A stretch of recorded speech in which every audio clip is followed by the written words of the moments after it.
ਤਿਹਾ ਹਉ ਕਰੀ ਬਖਿਆਨ।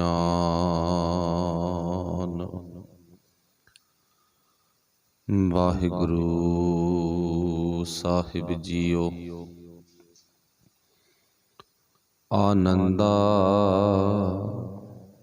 ਬਜਹਿ ਨਿਤ ਬਾਜੇ, ਪਾਰ ਬ੍ਰਹਮ ਮਨ ਬੂਠਾ ਰਾਮ।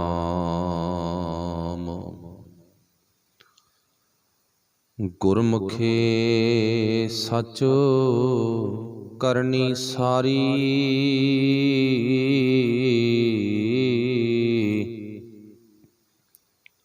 ਬਿਨਸੇ ਭ੍ਰਮ ਭੈ ਝੂਠਾ ਰਾਮ। ਅਨਹਦ ਬਾਣੀ ਗੁਰਮੁਖ ਬਖਾਣੀ, ਜਸ ਸੁਣ ਸੁਣ ਮਨ ਤਨ ਹਰਿਆ।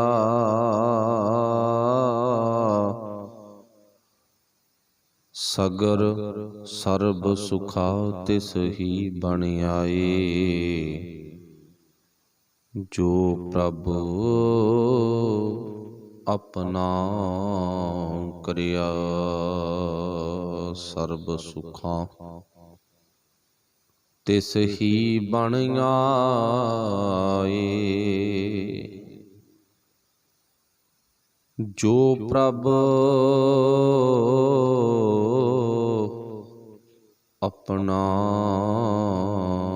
ਕਰਿਆ। ਘਰ ਮੈਂ ਨਵ ਨਿਧ ਭਰੇ ਭੰਡਾਰਾ,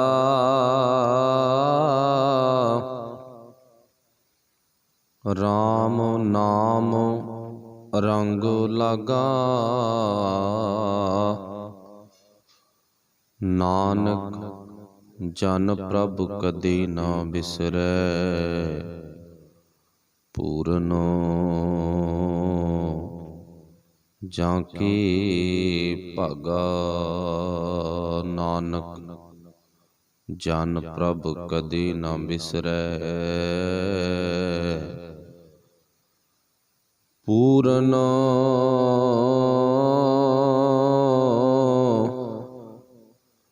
ਜਾਂ ਕੇ ਭਾਗਾ।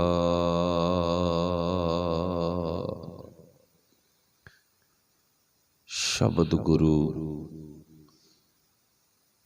ਸਾਹਿਬ ਸ੍ਰੀ ਗੁਰੂ ਗ੍ਰੰਥ ਸਾਹਿਬ ਮਹਾਰਾਜ ਸੱਚੇ ਪਾਤਸ਼ਾਹ ਜੀ ਦੀ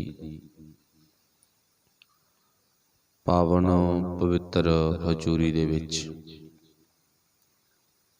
ਸੁਭਾਏਮਾਨ ਗੁਰੂ ਪਿਆਰਿਓ, ਆਪ ਸਾਰੇ ਬੜੇ ਧੰਨਤਾ ਦੇ ਯੋਗ ਹੋ। ਨੇਮ ਦੇ ਮੁਤਾਬਕ ਗੁਰੂ ਪਾਤਸ਼ਾਹ ਜੀ ਦੀ ਪਾਵਨ ਬਾਣੀ ਸੁਣਨ ਦੇ ਲਈ, ਸਮਝਣ ਦੇ ਲਈ ਸਾਹਿਬ ਸ੍ਰੀ ਗੁਰੂ ਗ੍ਰੰਥ ਸਾਹਿਬ ਮਹਾਰਾਜ ਜੀ ਦੀ ਨਿੱਘੀ ਗੋਦ ਦਾ ਆਨੰਦ ਮਾਣਦੇ ਹੋ। ਆਓ ਬਾਣੀ ਵਿਚਾਰ ਆਰੰਭ ਕਰੀਏ। ਫਤਿਹ ਬੁਲਾਈਏ। ਸਭ ਨੇ ਬੋਲਣਾ ਜੀ। ਆਖਿਓ ਵਾਹਿਗੁਰੂ ਜੀ ਕਾ ਖਾਲਸਾ, ਵਾਹਿਗੁਰੂ ਜੀ ਕੀ ਫਤਿਹ। ਜੋ ਆਪਾਂ ਕੱਲ ਸ਼ਬਦ ਪੜ੍ਹਿਆ ਸੀ, ਸੂਹੀ ਮਹੱਲਾ ਪੰਜਵਾਂ, ਇਹਨਾਂ ਸ਼ਬਦਾਂ ਦੀ ਜੋ ਵਣਤਰਾ, ਇਹ ਥੋੜੀ ਜੀ ਆਕਾਰ ਦੇ ਵਿੱਚ ਵਿਚਾਰ ਕਰਨ ਦੇ ਲਈ ਆਪਾਂ ਇਉਂ ਕਹਿ ਸਕਦੇ ਆ ਵੱਡੀ ਆ। ਵੈਸੇ ਸ਼ਬਦ ਕੋਈ ਵੱਡਾ ਛੋਟਾ ਨਹੀਂ ਹੈ, ਪਰ ਇੱਕ ਨਮੂਨਾ, ਇੱਕ ਬਣਤਰ। ਤਾਂ ਉਸ ਸ਼ਬਦ ਨੂੰ ਆਪਾਂ 2-4 ਹਿੱਸਿਆਂ ਵਿੱਚ ਵੰਡ ਲੈਂਦੇ ਹਾਂ। ਤੇ ਅੱਜ ਦੇ ਸ਼ਬਦ ਦੀ ਜਿਹੜੀ ਵਿਚਾਰ ਆ, ਉਹ ਕੱਲ ਵਾਲੀ ਵਿਚਾਰ ਦੇ ਨਾਲ ਮਿਲਦੀ ਵਿਚਾਰ ਆ ਤੇ ਅਗਲੀ ਵਿਚਾਰ ਹੈ। ਹੁਣ ਗੁਰੂ ਸਾਹਿਬ ਜੀ ਨੇ ਜੋ ਸਾਨੂੰ ਕੱਲ ਬਖਸ਼ਿਸ਼ ਕੀਤਾ ਸੀ, ਇਹ ਕਿਹਾ ਸੀ ਕਿ ਤੂੰ ਹਰੀ ਦਾ ਮੰਦਰ ਲੱਭ।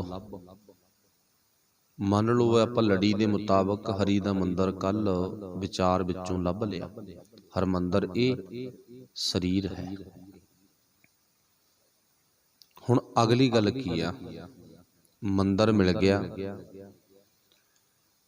ਮੰਦਰ ਮਿਲਣ ਤੋਂ ਬਾਅਦ ਕਰਨਾ ਕੀ ਆ? ਉਹ ਆਪਾਂ ਨੂੰ ਕਿਰਿਆ ਦਾ ਵੀ ਪਤਾ ਲੱਗ ਗਿਆ ਵੀ ਉਸ ਪਰਮਾਤਮਾ ਦਾ ਸ਼ੁਕਰ ਕਰਨਾ, ਧੰਨਵਾਦ ਕਰਨਾ। ਪਰ ਕੁਦਰਤੀ ਗੱਲ ਆ, ਬੰਦੇ ਦੇ ਘਰ ਵਿੱਚ ਸਾਰੀਆਂ ਸਹੂਲਤਾਂ ਨੇ, ਪਰ ਉਹ ਰੱਬ ਨੂੰ ਚੇਤੇ ਨਹੀਂ ਕਰਦਾ, ਸ਼ੁਕਰ ਨਹੀਂ ਕਰਦਾ। ਮਕਾਨ ਵੀ ਬਣ ਗਿਆ, ਚੰਗੀਆਂ ਘਰ ਦੇ ਵਿੱਚ ਸੁੱਖ ਸਹੂਲਤਾਂ ਨੇ, ਲੋੜਾਂ ਉਹਦੀਆਂ ਸਾਰੀਆਂ ਹੀ ਪੂਰੀਆਂ ਨੇ, ਪਰ ਕੁਦਰਤੀ ਨਿਯਮ ਆ ਬੰਦੇ ਦਾ ਇੱਕ। ਇਵੇਂ ਜਿਵੇਂ ਗੁਰੂ ਸਾਹਿਬ ਕਹਿੰਦੇ ਹੁਣ ਤੈਨੂੰ ਰੱਬ ਦਾ ਘਰ ਮਿਲ ਗਿਆ, ਹੁਣ ਕਰਨਾ ਕੀ ਹੈ ਉੱਥੇ? ਸ਼ੁਕਰ, ਪਰਮਾਤਮਾ ਦੀ ਬੰਦਗੀ, ਰੱਬੀ ਜਸ ਕਰਨਾ। ਪਰ ਨਾ, ਇਹ ਤਾਂ ਕਰਨਾ ਔਖਾ ਨਾ। ਪਰਮਾਤਮਾ ਦੇ ਘਰ ਵਿੱਚ ਸਾਨੂੰ ਸੱਤ ਸੰਗੀ ਵੀ ਮਿਲ ਗਏ, ਸੱਤ ਸੰਤੋਖ, ਦਇਆ, ਧਰਮ, ਇਹ ਸਾਰੇ ਮਿਲ ਗਏ। ਪਰ ਮੁਸ਼ਕਲ ਕੀ ਆ ਵੀ ਉੱਥੇ ਬੈਠ ਕੇ ਸਾਨੂੰ ਰੱਬ ਜੀ ਦਾ ਸ਼ੁਕਰ ਕਰਨਾ ਔਖਾ ਲੱਗਦਾ। ਮੇਨ ਗੱਲ ਆ। ਹੁਣ ਗੁਰੂ ਸਾਹਿਬ ਜੀ ਨੇ ਅੱਜ ਗੱਲ ਦੱਸੀ ਆਪਾਂ ਨੂੰ, ਪਰਮਾਤਮਾ ਦਾ ਸ਼ੁਕਰ ਕਰ ਤੇ ਉਸ ਤੋਂ ਬਾਅਦ ਤੈਨੂੰ ਇੱਕ ਦਾਤ ਮਿਲਣੀ ਆ, ਉਹ ਦਾਤ ਨੂੰ ਤੂੰ ਸੰਭਾਲੀ। ਸਤਿਗੁਰੂ ਪਾਤਸ਼ਾਹ ਜੀ ਫਿਰ ਉਸ ਸ਼ਬਦ ਦੇ ਅਗਲੇ ਹਿੱਸੇ ਵਿੱਚ ਜ਼ਿਕਰ ਕਰਦੇ ਨੇ, ਆਨੰਦਾ ਬਜਹਿ ਨਿਤ ਬਾਜੇ, ਪਾਰ ਬ੍ਰਹਮ ਮਨ ਬੂਠਾ ਰਾਮ। ਇੱਥੇ ਜ਼ਿਕਰ ਕੀਤਾ ਪਾਤਸ਼ਾਹ ਨੇ, ਕਹਿੰਦੇ ਜਦੋਂ ਤੂੰ ਰੱਬ ਜੀ ਦਾ ਘਰ ਲੱਭ ਲਿਆ, ਸਭ ਤੋਂ ਪਹਿਲਾਂ ਤਾਂ ਜਿਹਦੇ ਘਰੇ ਗਿਆਗਾ ਉਹ ਮਾਲਕ ਦਾ ਹੋਣਾ ਉਸ ਘਰ ਦੇ ਵਿੱਚ ਜ਼ਰੂਰੀ ਆ। ਦੁਨਿਆਵੀ ਤੌਰ ਤੇ ਜਿਹਦੇ ਘਰੇ ਆਪਾਂ ਗਏ ਆ, ਉਹ ਘਰ ਦਾ ਜੋ ਵੀ ਵਾਰਸ ਆ ਉਹਦਾ ਘਰੇ ਹੋਣਾ ਜ਼ਰੂਰੀ ਆ। ਜੇ ਉਹ ਘਰੇ ਆ ਤਾਂ ਹੀ ਸਾਡੀ ਗੱਲਬਾਤ ਅੱਗੇ ਚੱਲਣੀ ਆ। ਹੁਣ ਸਰੀਰ ਰੂਪੀ ਘਰ, ਰੱਬ ਦਾ ਘਰ ਪਤਾ ਲੱਗ ਗਿਆ ਆਪਾਂ ਨੂੰ, ਕੱਲ੍ਹ ਦੀ ਵਿਚਾਰ ਚ ਮਿਲ ਗਿਆ ਸਾਨੂੰ, ਪਰ ਅੱਗੇ ਇਹਦੇ ਵਿੱਚ ਮਾਲਕ ਵੇਖਣਾ, ਇਹਦਾ ਮਾਲਕ ਆਉਣਾ, ਸਰੀਰ ਦਾ ਮਾਲਕ ਆਉਣਾ। ਜਦੋਂ ਤਾਂ ਆਪਾਂ ਦੁਨੀਆ ਦੀ ਭਾਸ਼ਾ ਮੁਤਾਬਕ ਗੱਲ ਕਰਾਂਗੇ ਤਾਂ ਮਾਲਕ ਇਹਦੇ ਬਹੁਤ ਨੇ। ਜਦੋਂ ਆਪਾਂ ਦੁਨੀਆ ਦੇ ਅਨੁਸਾਰ, ਤੇ ਜਦੋਂ ਆਪਾਂ ਗੁਰੂ ਦੇ ਅਨੁਸਾਰ ਗੱਲਬਾਤ ਕਰਾਂਗੇ, ਪੁੱਛਾਂਗੇ, ਤੇ ਫਿਰ ਇਹਦਾ ਮਾਲਕ ਇੱਕੋ ਹੀ ਆ। ਹੁਣ ਦੁਨੀਆ ਦੇ ਮੁਤਾਬਕ ਪਤਨੀ ਦਾ ਮਾਲਕ ਪਤੀ, ਤੇ ਪਤੀ ਦਾ ਮਾਲਕ ਪਤਨੀ, ਬੱਚਿਆਂ ਦਾ ਮਾਲਕ ਬਾਪ, ਮਾਂ, ਦਾਦਾ ਦਾਦੀ, ਭੈਣ ਭਰਾਵਾਂ ਦੇ ਸਿਰ ਤੇ ਮਾਲਕੀ ਆ। ਵੱਡਾ ਭਰਾ ਭੈਣ ਤੇ ਮਾਲਕੀ ਕਰਦਾ, ਰਿਸ਼ਤੇਦਾਰਾਂ ਪ੍ਰਤੀ ਵੀ ਮਾਲਕੀ ਹੈ। ਇਹ ਮੇਰਾ, ਮੇਰਾ, ਮੇਰ ਮੀਂਜ ਮਾਲਕ। ਹੁਣ ਗੁਰੂ ਨੇ ਅਗਲੀ ਗੱਲ ਦੱਸ ਦਿੱਤੀ, ਕਹਿੰਦਾ ਜਿਹੜਾ ਦੁਨੀਆ ਦੀ ਮਾਲਕੀ ਹੈ ਨਾ, ਇਹਦਾ ਲਾਲਚ ਦੇ ਸਿਰ ਤੇ ਖੜੀ ਆ। ਲਾਲਚ ਉਸ ਥਾਂ ਤੋਂ ਖਤਮ ਕਰ ਦੋ, ਸਭ ਕੁਝ ਬੇਮਾਲਕਾ ਹੋ ਜਾਊਗਾ। ਜਿੰਨਾ ਟਾਈਮ ਮਾਲਕੀ ਦੀ ਤੇਰੇ ਅੰਦਰ ਮੇਰ ਆ, ਉਹ ਮੇਰ, ਉਹ ਮਾਲਕੀ ਦਾ ਜਿਹੜਾ ਤੇਰੇ ਅੰਦਰ ਪੁਆਇੰਟ ਚੱਲਦਾ ਨਾ, ਉਹ ਸਿਰਫ ਤੇ ਸਿਰਫ ਇੱਕ ਲਾਲਚ ਦੇ ਆਧਾਰ ਤੇ ਆ। ਹੁਣ ਮੰਨ ਲਓ ਕਈ ਵਾਰ ਸਾਨੂੰ ਮੇਰਾ ਹੋ ਜਾਂਦੀਆਂ ਨੇ, ਮੇਰਾ ਰਿਸ਼ਤੇਦਾਰ, ਮੇਰਾ ਮਿੱਤਰ, ਮੇਰਾ ਲੀਡਰ, ਮੇਰਾ ਆਫੀਸਰ। ਸਿਰਫ ਕਾਰਨ ਕੀ ਆ? ਇੱਕ ਲਾਲਚ। ਲਾਲਚ ਖਤਮ ਹੋ ਗਿਆ, ਮੇਰ ਖਤਮ ਆ। ਮੇਰ ਖਤਮ ਹੋ ਗਈ, ਮਾਲਕੀ ਖਤਮ ਆ। ਪਰ ਉਹ ਲਾਲਚ ਕਿਉਂ ਆ? ਚਲੋ ਇੱਥੇ ਉਹ ਲਾਲਚ ਨੂੰ ਮਾੜਾ ਨਹੀਂ ਕਿਹਾ, ਇੱਥੇ ਉਸ ਲਾਲਚ ਨੂੰ ਮਾੜਾ ਨਹੀਂ ਕਿਹਾਗਾ। ਇੱਥੇ ਉਹ ਲਾਲਚ ਨੂੰ ਕਿਉਂ ਚੰਗਾ ਕਿਹਾ? ਕਿਉਂਕਿ ਆਪਾਂ ਨੂੰ ਆਪਣੇ ਬੱਚਿਆਂ ਪ੍ਰਤੀ ਵੀ ਲਾਲਚ ਹੈ। ਵੱਡੇ ਹੋਣਗੇ, ਕਮਾਉਣਗੇ, ਸਾਨੂੰ ਖਵਾਉਣਗੇ।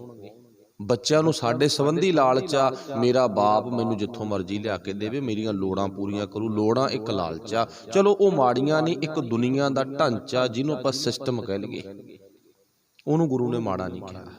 ਸਾਨੂੰ ਸਮਝਾਉਣ ਵਾਸਤੇ ਲਫ਼ਜ਼ ਵਰਤੇ ਨੇਗੇ।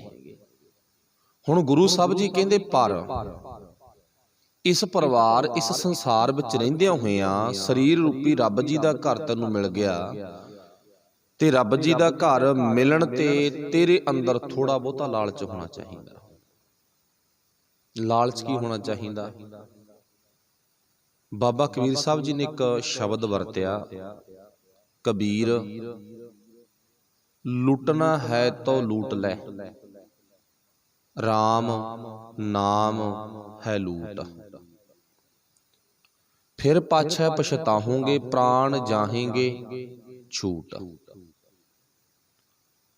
ਦੂਜੇ ਪਾਸੇ ਬਾਣੀ 'ਚ ਇੱਕ ਥਾਂ ਨਹੀਂ ਅਨੇਕਾਂ ਥਾਈਂ ਇਹ ਲਿਖਿਆ ਵੀ ਲੁੱਟ ਨਹੀਂ ਕਰਨੀ ਤੈਂ, ਲੁੱਟ ਤੋਂ ਬਚਣਾ। ਨਾ ਹੀ ਤਾਂ ਲੁੱਟਿਆ ਜਾਣਾ, ਤੈਨੂੰ ਕੋਈ ਲੁੱਟ ਕੇ ਵੀ ਨਾ ਲੈ ਜੇ। ਦੂਜੀ ਗੱਲ ਤਾਂ ਕਿਸੇ ਨੂੰ ਲੁੱਟਣਾ ਵੀ ਨਹੀਂ, ਨਾ ਉਹ ਮਰਹੇ ਨਾ ਠਾਗੇ ਜਾਹੇ, ਜਿਨ ਕੈ ਰਾਮ ਵਸੈ ਮਨ ਮਾਹੇ। ਜਿਨ੍ਹਾਂ ਦੇ ਅੰਦਰ ਵਾਹਿਗੁਰੂ ਪਰਮੇਸ਼ਰ ਆ ਕੇ ਵਸ ਗਿਆ। ਅੱਜ ਦੀ ਬਾਣੀ 'ਚ ਦੱਸਿਆ ਵੀ ਕਿਵੇਂ ਵਸਦਾ ਉਹ, ਆਪਾਂ ਉੱਥੇ ਪਹੁੰਚਣਾਗਾ। ਵਸ ਗਿਆ ਉਹ ਨਾ ਤਾਂ ਕਿਸੇ ਨੂੰ ਲੁੱਟਦੇ ਆ ਤੇ ਨਾ ਹੀ ਕਿਸੇ ਨੂੰ ਆਪਣਾ ਆਪਾ ਲਟਾਉਂਦੇ ਨੇ, ਦੋਨੇ ਗੱਲਾਂ ਨੇ। ਪਰ ਇਹ ਗੱਲ ਗੁਰੂ ਸਾਹਿਬ ਨੂੰ ਆਪਾਂ ਪੁੱਛਣੀ, ਸੱਚੇ ਪਾਤਸ਼ਾਹ ਇੱਕ ਪਾਸੇ ਤੁਸੀਂ ਕਹਿੰਦੇ ਲੁੱਟ ਲਾ, ਇੱਕ ਪਾਸੇ ਕਹਿੰਦੇ ਤੂੰ ਲੁੱਟਣਾ। ਅੱਛਾ, ਕੋਈ ਵੀ ਲੁਟੇਰਾ, ਉਹਨੂੰ ਨਸ਼ਾ, ਉਹ ਨਸ਼ੇ ਦੇ ਵਿੱਚ ਆ ਕੇ ਫੇਰ ਦੂਜੇ ਨੂੰ ਲੁੱਟਦਾ, ਦੂਜੇ ਨੂੰ ਫੇਰ ਠੱਗਦਾ, ਉਹ ਨਸ਼ੇ ਵਿੱਚ ਆ। ਉਹ ਨਸ਼ਾ ਕੀ ਆ? ਦੁਨਿਆਵੀ ਤਲ ਤੇ ਉਹਨੇ ਸਰੀਰਕ ਤਲ ਤੇ ਵੀ ਨਸ਼ਾ ਕੀਤਾ। 2 ਨੰਬਰ ਨਸ਼ਾ, ਜਿਹੜਾ ਵੱਡਾ ਨਸ਼ਾ ਕਦੇ ਉਤਰਦਾ ਨਹੀਂ ਹੈ, ਉਹ ਨਸ਼ਾ ਹੈ ਲਾਲਚ ਦਾ। ਭਾਵ ਆਪਣੀ ਹੱਦ ਤੋਂ ਟੱਪ ਕੇ ਉਹ ਲਾਲਚ ਕਰਨ ਲੱਗ ਗਿਆ।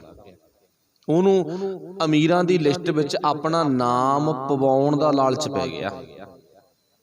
ਹੁਣ ਦੁਨੀਆ ਵਿੱਚ ਇੰਨਾ ਧਨ, ਇੰਨੀ ਭਾਵ ਪੈਦਾਇਸ਼ ਹੁੰਦੀ ਆ ਅਨਾਜ ਦੀ ਕਿ ਲੋਕ ਖਾਣ ਤਾਂ ਖਾਧਿਆਂ ਮੁੱਕਦਾ ਨਹੀਂ ਹੈ। ਪਰ ਵਿਗਾੜ ਕਿੱਥੇ ਪੈ ਗਿਆ? ਜਦੋਂ ਇਹਦੀ ਜਮਾਖੋਰੀ ਸ਼ੁਰੂ ਹੋ ਗਈ ਹੈ ਨਾ। ਆਪਾਂ ਨੂੰ ਪਤਾ ਨਾ, ਹੁਣ ਗੁਰੂ ਸਾਹਿਬ ਜੀ ਸਮਝਾਉਂਦੇ ਨੇ ਕਿੰਨੇ ਪਿਆਰ ਦੇ ਨਾਲ, ਕਹਿੰਦੇ ਪੁੱਤ, ਕਹਿੰਦੇ ਤੂੰ ਕਿਸੇ ਨੂੰ ਲੁੱਟਣਾ ਵੀ ਨਹੀਂ ਤੇ ਕਿਸੇ ਨੂੰ ਤੂੰ ਲੁਟਾਉਣਾ ਵੀ ਨਹੀਂ ਆਪਣਾ, ਪਰ ਲੁੱਟ ਤੋਂ ਤੂੰ ਬਚਣਾ। ਅੱਛਾ, ਲੁੱਟ ਕਰਨ ਵਾਲਾ ਨਸ਼ੇ ਵਿੱਚ ਆ ਕੇ ਲੁੱਟ ਕਰਦਾ, ਜਦੋਂ ਉਹਨੂੰ ਹੋਸ਼ ਆਉਂਦੀ ਹੈ ਨਾ, ਉਦੋਂ ਉਹ ਆਪਣੇ ਕੀਤੇ ਹੋਏ ਲੁੱਟਾਂ ਖੋਹਾਂ ਵਾਲੇ ਕੰਮਾਂ ਨੂੰ ਵੇਖ ਕੇ ਬੰਦਾ ਪਛਤਾਉਂਦਾ।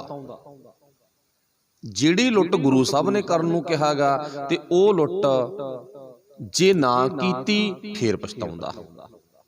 ਆਪਣਾ ਸਵਾਲ ਸੀ ਨਾ ਪਾਤਸ਼ਾਹ, ਇੱਕ ਪਾਸੇ ਤੁਸੀਂ ਕਹਿੰਦੇ ਹੋ ਬਹੁ ਪਰ ਪੰਚ ਕਰ ਪਰ ਧਨ ਲਿਆਵੈ, ਸੁਤਦਾਰਾ ਪੈ ਆਨ ਲੁਟਾਵੈ।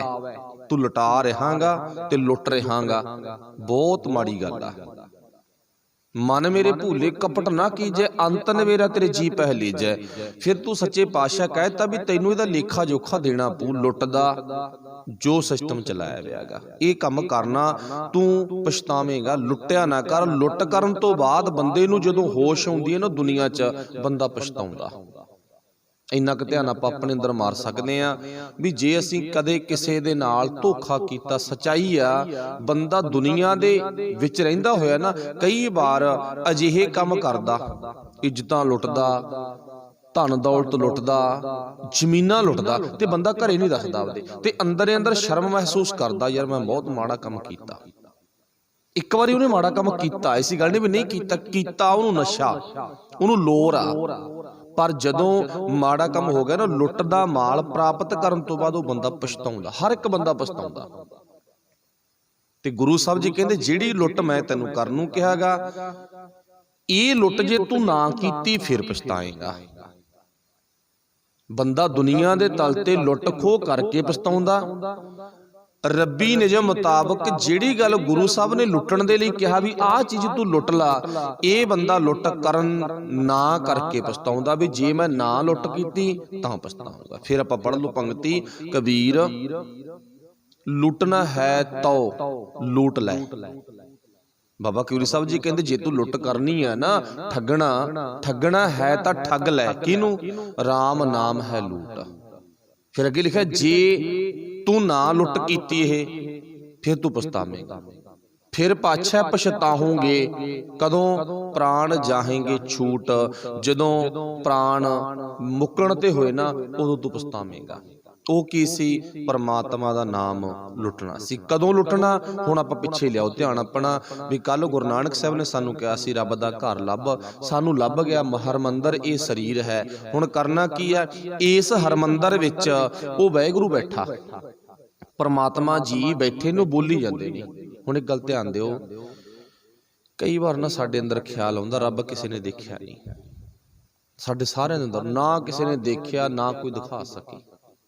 इत्थे आपां दावे ना कवांगे, जे आपां अंतर ध्यान हो के गुरु नानक साहब दी शब्द विचार नाल जुड़ जाइए ते सानू महसूस पता कि वो दुनिया कहती है रब देखिया नहीं, सानू महसूस ये होगा रब साडे अंग संग, सानू महसूस होवेगा बिल्कुल नेड़े लगेगा भी वो परमात्मा तो इन्ना नेड़े आ, होर साडे कुछ भी नेड़े नहीं है, सब कुछ तो नेड़े परमात्मा नेड़े है। दुनिया कहती है वो दींदा नहीं, गुरु नानक कहंदा वो इन्ना नेड़े आ भी तू माड़ा काम ही नहीं करना, हर थां डरेगा भी वो वाहिगुरू देखदा मैनू कित्थे बैठा कित्थे देखदा। अज दा हुक्मनामा साहब आया ना अमृत वेले दा, तुसीं पढ़ के आए हो, हर अपना पातशाह ने जिक्र किया हर हर चरण हृदय उर धारे, उर धारे हिरदे दे विच हरि परमात्मा दे चरण देख टिके पए ने। हुण ओह वेखना किवें हैगा, सिमर सुआमी सतगुर अपना, अपने मालक नूं तू सिमर याद कर, जदों नूं याद करेगा ना वो अंदरों ही बोलूगा। हुण मान लो जे रब नहीं दींदा ना ते रब दी ऐसी एक कला साडे अंदर पाई आ जिन्हों आपां जिंद कहने आ, जिन्हों आपां जान कहने आ, जिन्हों आपां रूह कह दिंदे आ, जिन्हों आपां आत्मा कह दिंदे आ। जिहड़ी आत्मा ना रूह आ, जिहड़ी जान आ वो नज़र नहीं आउंदी, जे नज़र आउंदी देख लो। जिद्दे ਉਹ ਸਾਡੇ ਸਰੀਰ ਵਿੱਚ रूह प्रवेश ਹੋਈ ਆ ਉਹਨੂੰ रूह ਨਾ ਵਰਤੋ, ਹੁਣ ਆਪਾਂ ਨੂੰ ਵਰਤਣਾ ਰੱਬ। ਜਿੱਦੇ ਉਹ ਰੱਬ ਸਾਡੇ ਅੰਦਰ ਪ੍ਰਵੇਸ਼ ਹੋਇਆਗਾ ਉਹਦੇ ਸਾਡੀ ਜਨਮ ਦੇਣ ਵਾਲੀ ਮਾਂ ਨੂੰ ਵੀ ਨਹੀਂ ਪਤਾ ਲੱਗਿਆ। ਤੇ ਜਿਸ ਦਿਨ ਇਸ ਰੱਬ ਨੇ रूह ने ਅੰਦਰੋਂ ਨਿਕਲਣਾ ਤੇ ਉਸ ਦਿਨ ਵੀ ਸਾਨੂੰ ਕੋਈ ਪਤਾ ਨਹੀਂ ਲੱਗਿਆ ਕਿੱਧਰ ਦੀ ਗਿਆ ਕਿੱਧਰ ਦੀ ਨਹੀਂ ਗਿਆ। निगाह मार के देखो वो परमात्मा जिहड़ा अंदर बोलदा आ तन तां सानूं इत्थों मिल गया ना, मिलिया तां परमात्मा दी कृपा सदके ही आ, ये मिल गया। पर इहदे अंदरली जिहड़ी रूह आ जिंदा जान आ जो अंदर कुछ बोल रहा गा वो वाहिगुरू बोलदा, वो परमात्मा बोलदा, ओनू वेखना आपां। फिर अज दे शब्द विच गुरु साहब जी कहंदे ओनू देख तूं, ਉਹਨੂੰ ਦੇਖਿਆ ਕਿਵੇਂ ਜਾਵੇਗਾ, ਗੁਰੂ ਨਾਲ ਜੁੜ ਕੇ। ਫਿਰ ਗੁਰੂ ਕੰਮ ਹੀ ਅਜਿਹੇ ਕਰਵਾਉਂਦਾ ਕਿ ਬੰਦੇ ਨੂੰ ਚੋਰ ਚੋਂ ਵੀ ਰੱਬ ਦਿਖ ਜਾਂਦਾ। ਕਹਿੰਦੇ ਨਾ ਇੱਕ ਵਾਰ ਕਹਿੰਦੇ ਇੱਕ ਚੋਰ ਆ ਜੋ ਮਸ਼ਹੂਰ ਆ, ਬੜੀਆਂ ਚੋਰੀਆਂ ਕਰਦਾ, ਕੁਦਰਤੀ ਨੇ ਜਮਾਨਾ ਬੰਦੇ ਦੀ ਆਦਤ ਆ ਗਈ, ਬੰਦਾ ਆਪਣੇ ਵੱਲ ਨਹੀਂ ਨਿਗਾਹ ਮਾਰਦਾ, ਬਾਹਰ ਹੀ ਨਿਗਾਹ ਮਾਰਦਾ ਤੇ ਬਾਹਰ ਨੂੰ ਭੱਜਦਾ, ਅੰਦਰ ਨਿਗਾਹ ਮਾਰਦਾ ਤੇ ਅੰਦਰ ਨੂੰ ਭੱਜਦਾ। ਹੁਣ ਕਹਿੰਦੇ ਚੋਰ ਆ, ਕਹਿੰਦੇ ਉਹ ਚੋਰ ਨੇ ਇੱਕ ਦਿਨ ਕਿਸੇ ਰੱਬ ਦੇ ਪਿਆਰੇ ਦਾ ਲੀੜਾ ਕੱਪੜਾ ਚੱਕ ਲਿਆ। ਕਿਉਂ? ਉਹਦੇ ਵਿੱਚ ਉਹਦੇ ਪੈਸੇ ਵੀ ਨੇ ਥੋੜੇ ਬਹੁਤੇ, ਚਲੋ ਮੰਨ ਲਓ, ਤੇ ਚੱਕ ਕੇ ਭੱਜ ਗਿਆ। ਕੁਦਰਤੀ ਨਿਯਮ ਉਸੇ ਦਿਨ ਉਹ ਚੋਰ ਪਕੜਿਆ ਗਿਆ। ਜਦੋਂ ਚੋਰ ਪਕੜਿਆ ਗਿਆ ਤੇ ਹੁਣ ਲੀੜਿਆਂ ਦੀ ਪਹਿਚਾਣ ਆ ਗਈ। ਮੰਨ ਲਓ ਵੀ ਯਾਰ ਸਾਡੇ ਪਿੰਡ ਦੇ ਵਿੱਚ ਕੋਈ ਰੱਬੀ ਪਿਆਰਾ ਰਹਿੰਦਾ ਹੈਗਾ, ਇਹੋ ਜਿਹੇ ਵਸਤਰ ਤਾਂ ਨਾ ਆਹ ਰੰਗ ਦੇ ਵਸਤਰ ਤਾਂ ਉਹ ਪਾ ਕੇ ਰੱਖਦਾ, ਉਹਦੇ ਨੇ। ਚੋਰ ਨੂੰ ਪੁੱਛਿਆ ਚੋਰੀ ਕਰਕੇ ਲਿਆ ਤੂੰ, ਦੱਸ ਕਿਹਦੇ ਲਿਆਇਆ, ਕਿਉਂ ਲਿਆਇਆ? ਚੋਰ ਦਾ ਸੁਭਾਅ ਮੁੱਕਰਨਾ। ਕਹਿੰਦੇ ਚਲੋ ਕੋਈ ਨਾ, ਆਪਾਂ ਕੱਪੜਿਆਂ ਦੀ ਸ਼ਨਾਖਤ ਕਰ ਲਈ, ਕੱਪੜਿਆਂ ਦੀ ਪਹਿਚਾਣ ਕਰ ਲਈ ਤੇ ਆਪਾਂ ਖੁਦ ਜਿਹਦੇ ਕੱਪੜੇ ਆ ਉਸੇ ਨੂੰ ਬੁਲਾ ਲਓ ਆਪਾਂ, ਤੇ ਚੋਰ ਨੂੰ ਬਾਅਦ ਵਿੱਚ ਸਜ਼ਾ ਦੇਵਾਂਗੇ ਆਪਾਂ। ਜਦੋਂ ਉਹ ਰੱਬ ਦੇ ਪਿਆਰੇ ਨੂੰ ਬੁਲਾਇਆ ਗਿਆ ਨਾ, ਕਹਿੰਦੇ ਬਾਬਾ ਰਾਤ ਸੁਣਿਆ ਤੇਰੀ ਝੌਪੜੀ 'ਚ ਤੇਰੇ ਥਾਂ ਤੇ ਰਹਿਣ ਵਾਲੀ ਜਗ੍ਹਾ ਤੇ ਚੋਰੀ ਹੋਈ ਆ। ਉਹ ਬੋਲਿਆ ਨਹੀਂ। ਸੁਣਿਆ ਅਸੀਂ ਵੀ ਚੋਰੀ ਹੋਈ ਆ ਤੇ ਉਹ ਚੋਰ ਪਕੜਿਆ ਗਿਆ। ਆਹ ਵੇਖ ਤੇਰੇ ਕੱਪੜੇ ਤੇ ਇਹਨਾਂ ਕੱਪੜਿਆਂ ਦੇ ਵਿੱਚ ਪੈਸੇ, ਆਹ ਦੇਖ, ਆਹ ਚੋਰ ਲੈ ਕੇ ਭੱਜਦਾ ਸੀਗਾ। ਹੁਣ ਇਹ ਗੁਰੂ ਨਾਨਕ ਸਾਹਿਬ ਜੀ ਦੀ ਭਾਸ਼ਾ ਕੀ ਆ ਵੀ ਚੋਰ ਟੱਕਰ ਗਿਆ, ਚੋਰ ਨੇ ਚੋਰੀ ਵੀ ਕਰ ਲਈ ਪਰ ਉਹਦੇ ਅੰਦਰ ਤਰਸ ਆ ਗਿਆ। ਰੱਬੀ ਪਿਆਰੇ ਅੰਦਰ ਨਾ ਤਰਸ ਆ ਗਿਆ। ਤਰਸ ਕਿਹੜਾ ਆਇਆ? ਹੁਣ ਤਰਸ ਇਹ ਆਇਆ, ਕਹਿੰਦਾ ਜੀ ਹਾਂ ਤੁਹਾਨੂੰ ਭੁਲੇਖਾ ਪੈ ਗਿਆ, ਇਹ ਤੁਹਾਡੀ ਨਿਗਾਹ ਦੇ ਵਿੱਚ, ਦੁਨੀਆ ਦੀ ਨਿਗਾਹ ਦੇ ਵਿੱਚ ਚੋਰ ਹੋਵੇਗਾ। ਭੁਲੇਖਾ ਪੈ ਗਿਆ ਵੀ ਮੇਰੇ ਕੱਪੜੇ, ਮੇਰੇ ਰੁਪਈਏ ਚੱਕ ਕੇ ਲੈ ਗਿਆ। ਪਰ ਕਹਿੰਦਾ ਮੇਰੇ ਕੱਪੜੇ ਚੱਕ ਕੇ ਨਹੀਂ ਲਿਆ, ਕਹਿੰਦਾ ਮੈਂ ਇਹਨੂੰ ਫੜਾਤੇ ਸੀ ਰਸਤੇ ਚ ਆਉਂਦੇ ਨੂੰ। ਕਿਉਂ ਫੜਾਤੇ ਸੀ? ਕਹਿੰਦਾ ਮੈਂ ਕਿਹਾ ਵੀ ਚੱਲ ਕੱਪੜੇ ਤੂੰ ਧੋ ਲਿਆ, ਕਿਸੇ ਢਾਬ ਤੇ ਚਲਾ ਜਾ, ਤੇ ਜਦੋਂ ਸਾਫ਼ ਹੋ ਗਏ, ਧੋਤੇ ਗਏ ਨਾ, ਸੁੱਕ ਗਏ, ਤੇ ਉਦੋਂ ਮੋੜ ਲਈ। ਤੇ ਰੁਪਈਏ?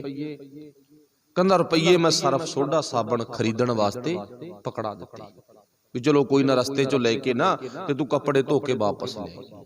ਜਿਨ੍ਹਾਂ ਨੇ ਫੜਿਆ, ਜਿਹੜੇ ਉਹਦੇ ਦੇ ਭਾਵ ਕਿਸੇ ਨਾ ਕਿਸੇ ਤਰ੍ਹਾਂ ਦਾ ਇਲਜ਼ਾਮ ਲਾਉਣ ਦੇ ਲਈ ਤਿਆਰ ਨੇ, ਉਹ ਚੁੱਪ ਕਰ ਗਏ। ਇਹ ਤਾਂ ਕਹਾਣੀ ਹੋਰ ਬਣ ਗਈ।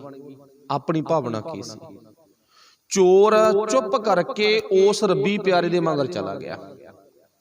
ਜਦੋਂ ਆਪਣੀ ਥਾਂ ਤੇ ਜਗ੍ਹਾ ਤੇ ਵਗ ਗਿਆ ਨਾ, ਰੱਬੀ ਪਿਆਰਾ ਉਹ ਪ੍ਰਮਾਤਮਾ ਦੇ ਨਜ਼ਦੀਕ ਹੋਣ ਵਾਲਾ, ਜਿਹਦੇ ਪਰਥਾਏ ਭਗਤ ਫਰੀਦ ਸਾਹਿਬ ਨੇ ਲਿਖਿਆ, ਹੋਵਣ ਨਜ਼ਦੀਕ ਖੁਦਾਏ ਕੈ ਭੇਦ ਨਾ ਕਿਸੈ ਦੇਣ। ਕਹਿੰਦੇ ਰੱਬੀ ਪਿਆਰੇ ਰੱਬ ਦੇ ਨੇੜੇ ਹੁੰਦੇ ਨੇ, ਅੰਗ ਸੰਗ ਨੇ, ਪਰ ਉਹ ਕਦੇ ਕਿਸੇ ਨੂੰ ਭੇਦ ਨਹੀਂ ਦਿੰਦੇ। ਉਹ ਕਦੇ ਕਿਸੇ ਨੂੰ ਦਿਲ ਦੀ ਗੱਲ ਨਹੀਂ ਦੱਸਦੇ। ਦਿਲ ਦੀ ਗੱਲ ਦੱਸਣ ਤੋਂ ਭਾਵ ਉਹ ਇਉਂ ਨਹੀਂ ਦੱਸਦੇ ਪਰਮਾਤਮਾ ਦਾ ਆਕਾਰ, ਉਹਦਾ ਰੰਗ ਰੂਪ ਕੀ ਆ, ਉਹ ਖੁਦ ਮਹਿਸੂਸ ਕਰਦੇ ਨੇ, ਉਹ ਤਾਂ ਮੇਰੇ ਅੰਗ ਸੰਗ ਆਗਾ। ਜਦੋਂ ਚੋਰ ਵੀ ਮਗਰ ਚਲਾ ਗਿਆ ਨਾ, ਹਾਲਾਂਕਿ ਚੋਰ ਨਾਲ ਉਹ ਰੱਬੀ ਪਿਆਰੇ ਦੀ ਕੋਈ ਸਾਂਝ ਨਹੀਂ ਹੈ, ਪਰ ਹੋਇਆ ਕਿ ਉਹ ਚੋਰ ਨੇ ਜਾਣਸਾਰ ਉਸ ਰੱਬੀ ਪਿਆਰੇ ਦੇ ਪੈਰਾਂ ਵਿੱਚ ਆਪਣਾ ਸਿਰ ਧਰ ਦਿੱਤਾ। ਕਹਿੰਦਾ ਅੱਜ ਤੋਂ ਬਾਅਦ ਮੈਂ ਚੋਰੀਆਂ ਨਹੀਂ ਕਰਾਂਗਾ। ਕਿਉਂ ਨਹੀਂ ਕਰਦਾ? ਇਸ ਕਰਕੇ ਨਹੀਂ ਕਰਦਾ ਕਿਉਂਕਿ ਮੈਨੂੰ ਪਤਾ ਸੀ ਵੀ ਸਾਰੇ ਮੇਰੇ ਦੁਸ਼ਮਣ ਨੇ ਇੱਥੇ। ਮੈਂ ਚੋਰ ਆ ਨਾ, ਮੇਰੀ ਆਦਤ ਦਿਨੋਂ ਦਿਨ ਵੱਧਦੀ ਗਈ, ਵੱਧਦੀ ਗਈ, ਵੱਧਦੀ ਗਈ, ਪਰ ਮੈਨੂੰ ਕਿਸੇ ਨੇ ਰੋਕਿਆ ਹੀ ਨਹੀਂ। ਪਰ ਰੋਕਿਆ ਤੁਸੀਂ ਵੀ ਨਹੀਂ ਮੈਨੂੰ। ਪਰ ਤੁਹਾਡੀ ਗੱਲਬਾਤ ਸੁਣ ਕੇ, ਤੁਹਾਡੀ ਮੈਨੂੰ ਬਚਾਉਣ ਵਾਲੀ ਭਾਵਨਾ ਸੁਣ ਕੇ, ਕਿਉਂਕਿ ਅੱਜ ਮੈਂ ਕਿਸੇ ਕੋਲ ਵੀ ਫਾਹਾ ਲੱਗਣ ਤੋਂ ਨਹੀਂ ਸੀ ਬਚ ਸਕਦਾ। ਮੈਂ ਰੱਬੀ ਪਿਆਰੇ ਤੇ ਵਾਅਦਾ ਕੀਤਾ ਸੀ, ਧੱਕਾ ਕੀਤਾ ਸੀ, ਪਰ ਜਿਹੜੀ ਗੱਲਬਾਤ ਤੁਸੀਂ ਉੱਥੇ ਕਰਕੇ ਨਾ ਮੇਰੀ ਜਾਨ ਬਚਾ ਦਿੱਤੀ। ਸੋ ਇਸ ਕਰਕੇ ਮੈਂ ਤੁਹਾਡਾ ਧੰਨਵਾਦ ਕਰਦਾ। ਅੱਜ ਤੋਂ ਬਾਅਦ ਮੈਂ ਚੋਰੀਆਂ ਨਹੀਂ ਕਰਾਂਗਾ। ਕਾਰਨ ਕੀ ਆ? ਰੱਬੀ ਪਿਆਰੇ ਤਾਂ ਉਹਨਾਂ ਤੇ ਵੀ ਤਰਸ ਖਾ ਜਾਂਦੇ ਨੇ ਜਿਹੜੇ ਧੱਕਾ ਕਰਦੇ ਨੇ। ਹਾਲਾਂਕਿ ਧੱਕਾ ਕਰਨ ਦੀ ਜਿਹੜੀ ਆਦਤ ਆ ਨਾ, ਉਹ ਚੇਤਾ ਰੱਖਿਓ, ਬਿਰਲਿਆਂ ਨੂੰ ਛੱਡ ਕੇ ਸਭ ਦੀ ਹੁੰਦੀ ਆ। ਜਿੱਥੋਂ ਤੱਕ ਵਾਹ ਲੱਗਦੀ ਆ, ਹਰੇਕ ਧੱਕਾ ਕਰਦਾ। ਇਹ ਕੁਦਰਤ ਦਾ ਕਹਿ ਲੋ, ਪਰਮਾਤਮਾ ਦਾ ਕਹਿ ਲੋ, ਇੱਕ ਅਕਾਲ ਪੁਰਖ ਵਾਹਿਗੁਰੂ ਦਾ ਨਿਯਮ ਆ। ਵੱਡਾ ਦਰਖਤ ਛੋਟੇ ਦਰਖਤ ਨਾਲ ਧੱਕਾ ਕਰਦਾ, ਉਹਨੂੰ ਉੱਠਣ ਨਹੀਂ ਦਿੰਦਾ ਹੈਗਾ। ਤਕੜਾ ਪਸ਼ੂ ਛੋਟੇ ਪਸ਼ੂ ਤੇ ਧੱਕਾ ਕਰਦਾ ਹੈਗਾ। ਕੁਦਰਤੀ ਗੱਲ ਹੈ ਨਾ। ਤਕੜਾ ਬੰਦਾ ਮਾੜੇ ਬੰਦੇ ਤੇ ਧੱਕਾ ਕਰਦਾ, ਕੁਦਰਤੀ ਗੱਲ ਹੈ। ਪਰ ਰੱਬੀ ਪਿਆਰਿਆਂ ਦੀ ਭਾਵਨਾ, ਉਹ ਤਾਂ ਗੁਰ ਮੇਰੇ ਸੰਗ ਸਦਾ ਹੈ ਨਾਲੇ ਵਾਲਾ ਪੁਆਇੰਟ ਲੈ ਕੇ ਜ਼ਿੰਦਗੀ ਜਿਉਂਦੇ ਹੋਏ ਨਾ, ਕਿਸੇ ਤੇ ਧੱਕਾ ਨਾ ਕਰਦੇ ਨੇ ਤੇ ਨਾ ਹੀ ਧੱਕਾ ਚੱਲਦੇ ਨੇ। ਉਹ ਸਾਨੂੰ ਮਿਸਾਲ ਜਿਉਂਦੀ ਜਾਗਦੀ ਸਾਡੇ ਸਾਹਮਣੇ ਆ। ਦਸ਼ਮੇਸ਼ ਪਿਤਾ ਨੇ ਔਰੰਗਜ਼ੇਬ ਨੂੰ ਕਦੇ ਵੀ ਇਉਂ ਧਮਕੀ ਨਹੀਂ ਦਿੱਤੀ ਵੀ ਅਸੀਂ ਆਵਾਂਗੇ ਤੇਰੇ ਨਾਲ ਦੋ ਹੱਥ ਦੇਖਾਂਗੇ। ਬਸ ਸਿਰਫ ਇੰਨੀ ਗੱਲ ਕਹੀ ਆ, ਜਿਹੜੀ ਤੂੰ ਆਪਣੀ ਜ਼ਿੰਦਗੀ ਦੇ ਵਿੱਚ ਨਾ, ਆਪਣੇ ਜੀਵਨ ਦੇ ਵਿੱਚ ਧੱਕੇਸ਼ਾਹੀ ਕਰ ਰਿਹਾਗਾ, ਇਹ ਧੱਕੇਸ਼ਾਹੀ ਦੇ ਖਿਲਾਫ ਸਾਡੀ ਤੇਰੇ ਨਾਲ ਜੰਗ ਆ। ਤੇ ਪਰ ਇਹਨਾਂ ਚੇਤਾ ਰੱਖੀ, ਜਿਹਨੂੰ ਤੂੰ ਖਤਮ ਕਰਨ ਦੇ ਲਈ ਤੁਲਿਆ, ਉਹ ਕਦੇ ਖਤਮ ਨਹੀਂ ਹੋਵੇ। ਕੁੰਡਲੀ ਆ ਜਿਹੜਾ ਖਾਲਸਾ ਹੈ, ਉਹ ਕਦੇ ਖਤਮ ਨਹੀਂ ਹੋਵੇਗਾ। ਦੂਸਰੀ ਗੱਲ, ਉਹਦੇ ਕਰਮਾਂ ਦਾ ਅਹਿਸਾਸ ਉਹਨੂੰ ਕਰਵਾਇਆ। ਕਰਮ ਮੀਨਜ ਜੋ ਉਹ ਕੰਮ ਕਰਦਾਗਾ, ਗਲਤ ਕੰਮਾਂ ਦੀ ਚਿੱਠੀ ਲਿਖ ਕੇ ਉਹਦੇ ਕੋਲ ਭੇਜ ਦਿੱਤੀ। ਆਹ ਦੇਖ ਲੈ, ਇਹ ਤੇਰੇ ਕਰਮ ਨੇ, ਇਹ ਤੇਰੀ ਵਡਿਆਈ ਨਹੀਂ, ਸੋਭਾ ਨਹੀਂ। ਤੇ ਚਿੱਠੀ ਪੜ੍ਹਦੇ ਹੀ ਆਪਾਂ ਨੂੰ ਪਤਾ ਉਹਦੇ ਹੌਲ ਪੈ ਗਿਆ ਸੀ, ਮਰ ਗਿਆ ਸੀ ਚਿੱਠੀ ਪੜ੍ਹਦੇ ਹੀ। ਹਾਲਾਂਕਿ ਉਸ ਚਿੱਠੀ ਵਿੱਚ ਕੋਈ ਇਸ ਤਰ੍ਹਾਂ ਦੀ ਵਿਚਾਰ ਨਹੀਂ ਲਿਖੀ ਵੀ ਅਸੀਂ ਵੱਢਾਂਗੇ, ਮਾਰਾਂਗੇ, ਕੁੱਟਾਂਗੇ। ਫਿਰ ਉਹਦੇ ਪੁੱਤ ਨੂੰ 10ਵੇਂ ਪਾਤਸ਼ਾਹ ਨੇ ਦਿੱਲੀ ਦਾ ਤਖਤ ਦਵਾਇਆ। ਉਹਦੇ ਪੁੱਤ ਨੂੰ ਦਵਾਇਆ ਨਾ। ਇਹ ਨਹੀਂ ਹੈ ਵੀ ਦਿੱਲੀ ਨਾਲ ਲੜਾਈ ਅੱਜ ਦੀ ਹੈ, ਬੜੇ ਲੰਬੇ ਟਾਈਮ ਤੋਂ ਆ, ਪਰ ਉਹਦੇ ਪੁੱਤ ਨੂੰ ਤਖਤ ਦਵਾਇਆ, ਬਹਾਦਰ ਸ਼ਾਹ ਨੂੰ। ਕੋਈ ਗੱਲ ਨਹੀਂ, ਆਹ ਸ਼ਰਤਾਂ ਕਬੂਲ ਕਰ ਤੂੰ। ਜੇ ਸ਼ਰਤਾਂ ਕਬੂਲ ਕਰ ਲੇਗਾ ਨਾ, ਤੇ ਇਹ ਸ਼ਰਤਾਂ ਦੇ ਆਧਾਰ ਤੇ ਤੈਨੂੰ ਅਸੀਂ ਤਖਤ ਤੇ ਬਹਾ ਦਿੰਦੇ ਆ। ਅਸੀਂ ਨਹੀਂ ਬੈਠਣਾਗਾ। ਇਹ ਨਹੀਂ ਹੈ ਵੀ ਤੇਰਾ ਪਿਓ ਮਰ ਗਿਆ, ਤੁਹਾਡੀ ਭਰਾਵਾਂ ਦੀ ਲੜਾਈ ਚੱਲ ਪਈ ਤੇ ਸਾਨੂੰ ਵਿਹਲ ਮਿਲ ਗਈ, ਅਸੀਂ ਤਖਤ ਤੇ ਆ ਕੇ ਬਹਿ ਜਾਈਏ। ਨਾ ਨਾ ਨਾ, ਸਾਡੇ ਅੰਦਰ ਇਹ ਭਾਵਨਾ ਨਹੀਂ ਹੈ। ਅਸੀਂ ਤਖਤ ਤੇ ਨਹੀਂ ਬੈਠਣਾ, ਬਹਾਵਾਂਗੇ ਤੈਨੂੰ ਹੀ। ਇਹ ਭਾਵ ਸੋਚ ਕਿਹਦੀ ਆ? ਗੁਰੂ ਦੀ ਆ। ਇਥੋਂ ਸਿੱਧ ਕੀ ਹੁੰਦਾ ਵੀ ਗੁਰੂ ਦਾ ਜਿਗਰਾ, ਦਿਲ ਬਹੁਤ ਵੱਡਾ। ਸੱਚਮੁੱਚ ਉਹਦੇ ਅੰਦਰ ਇਹ ਭਾਵਨਾ ਹੈ, ਸਾਰੀ ਮਨੁੱਖਤਾ ਦੇ ਵਿੱਚ ਪਰਮਾਤਮਾ ਵਸਦਾ ਹੈ। ਪਰ ਵੇਖਣ ਦਾ ਜਰੀਆ, ਉਹਨੂੰ ਨਿਗਾਹ ਦੇ ਵਿੱਚ ਲਿਆਉਣ ਦਾ ਨਜ਼ਰੀਆ ਕਿਸੇ ਕਿਸੇ ਦਾ ਹੁੰਦਾ ਹੈ। ਤੇ ਨਹੀਂ ਤਾਂ ਜਦ ਆਪਣੇ ਪਰਿਵਾਰਾਂ ਵਿੱਚ ਲਾ ਲਓ, ਨਗਰਾਂ ਵਿੱਚ ਲਾ ਲਓ, ਮੁਹੱਲਿਆਂ ਵਿੱਚ ਲਾ ਲਓ, ਕੀ ਕੁਛ ਹੁੰਦਾ ਉਹਦੇ ਬਾਰੇ ਆਪਾਂ ਸਾਰਾ ਜਾਣਦੇ ਹਾਂ। ਤਾਈਓ ਇੱਥੇ ਪਾਤਸ਼ਾਹ ਨੇ ਕਿਹਾ ਵੀ ਹਰ ਹਰ ਚਰਨ ਹਿਰਦੈ ਉਰ ਧਾਰੇ, ਸਿਮਰ ਸੁਆਮੀ। ਤੂੰ ਕਰਨਾ ਕੀ ਸੀ? ਆਪਣੇ ਮਾਲਕ ਨੂੰ ਯਾਦ ਕਰ, ਸਿਮਰ ਸੁਆਮੀ ਸਤਿਗੁਰ ਆਪਣਾ। ਫਿਰ ਅੱਗੇ ਬਖਸ਼ਿਸ਼ ਕਿੱਡੀ ਵੱਡੀ ਹੋਣੀ ਆ, ਕਾਰਜ ਸਫਲ ਹਮਾਰੇ।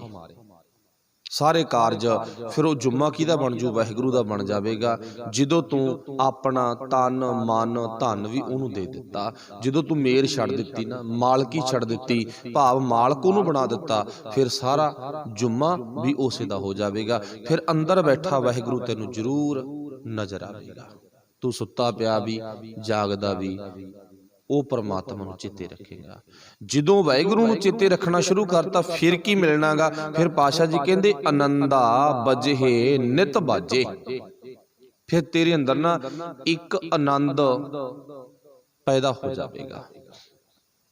ਹੁਣ ਵਾਹਿਗੁਰੂ ਭਲਾ ਕਰੇ ਸਾਡਾ ਸਾਰਿਆਂ ਦਾ। ਇੱਥੇ ਇੱਕ ਗੱਲ ਧਿਆਨ ਵਿੱਚ ਰੱਖਿਓ, ਆਨੰਦ ਆਨੰਦ ਸਭ ਕੋ ਕਹੈ।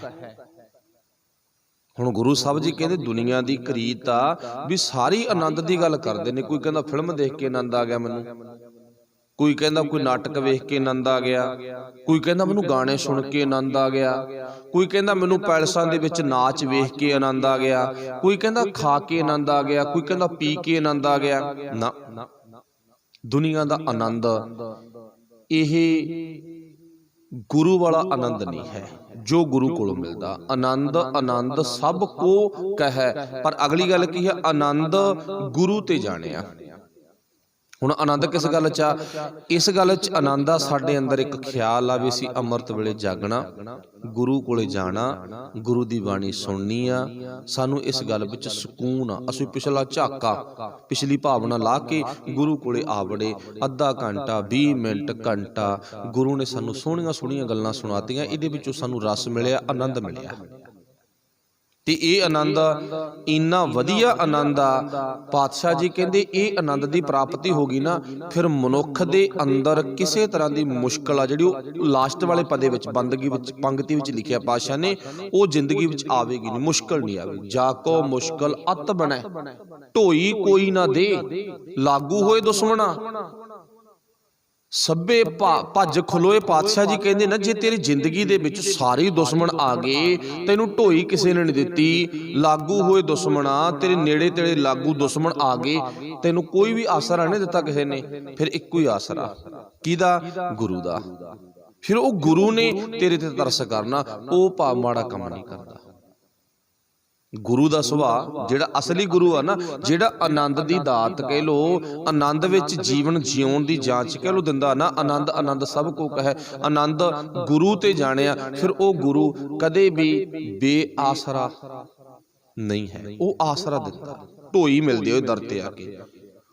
ਜਦੋਂ ਦੁਨੀਆ ਵਿੱਚੋਂ ਢੋਈ ਕਿਤੋਂ ਨਾ ਮਿਲੇ, ਆਸਰਾ ਨਾ ਮਿਲੇ, ਇੱਥੇ ਢੋਈ ਮਿਲਦੀ ਆ, ਇੱਥੇ ਆਸਰਾ ਮਿਲ ਜਾਂਦਾ। ਤੁਹਾਨੂੰ ਪਤਾ ਨਾ, ਸਾਡੀ ਦੁਨੀਆ ਦੇ ਵਿੱਚ 1904 ਦੇ ਵਿੱਚ ਜਨਮਿਆ ਹੋਇਆ ਇੱਕ ਨੌਜਵਾਨ ਗੱਭਰੂ, ਕਿਹੜਾ? ਜਿਹਨੇ ਦੁਨੀਆ ਦੇ ਵਿੱਚ ਬਹੁਤ ਵੱਡੀ ਕ੍ਰਾਂਤੀ ਲਿਆਂਦੀ ਆ। ਅੱਜ ਵੀ ਉਸ ਯੋਧੇ ਨੂੰ ਦੁਨੀਆ ਯਾਦ ਕਰਦੀ ਆ।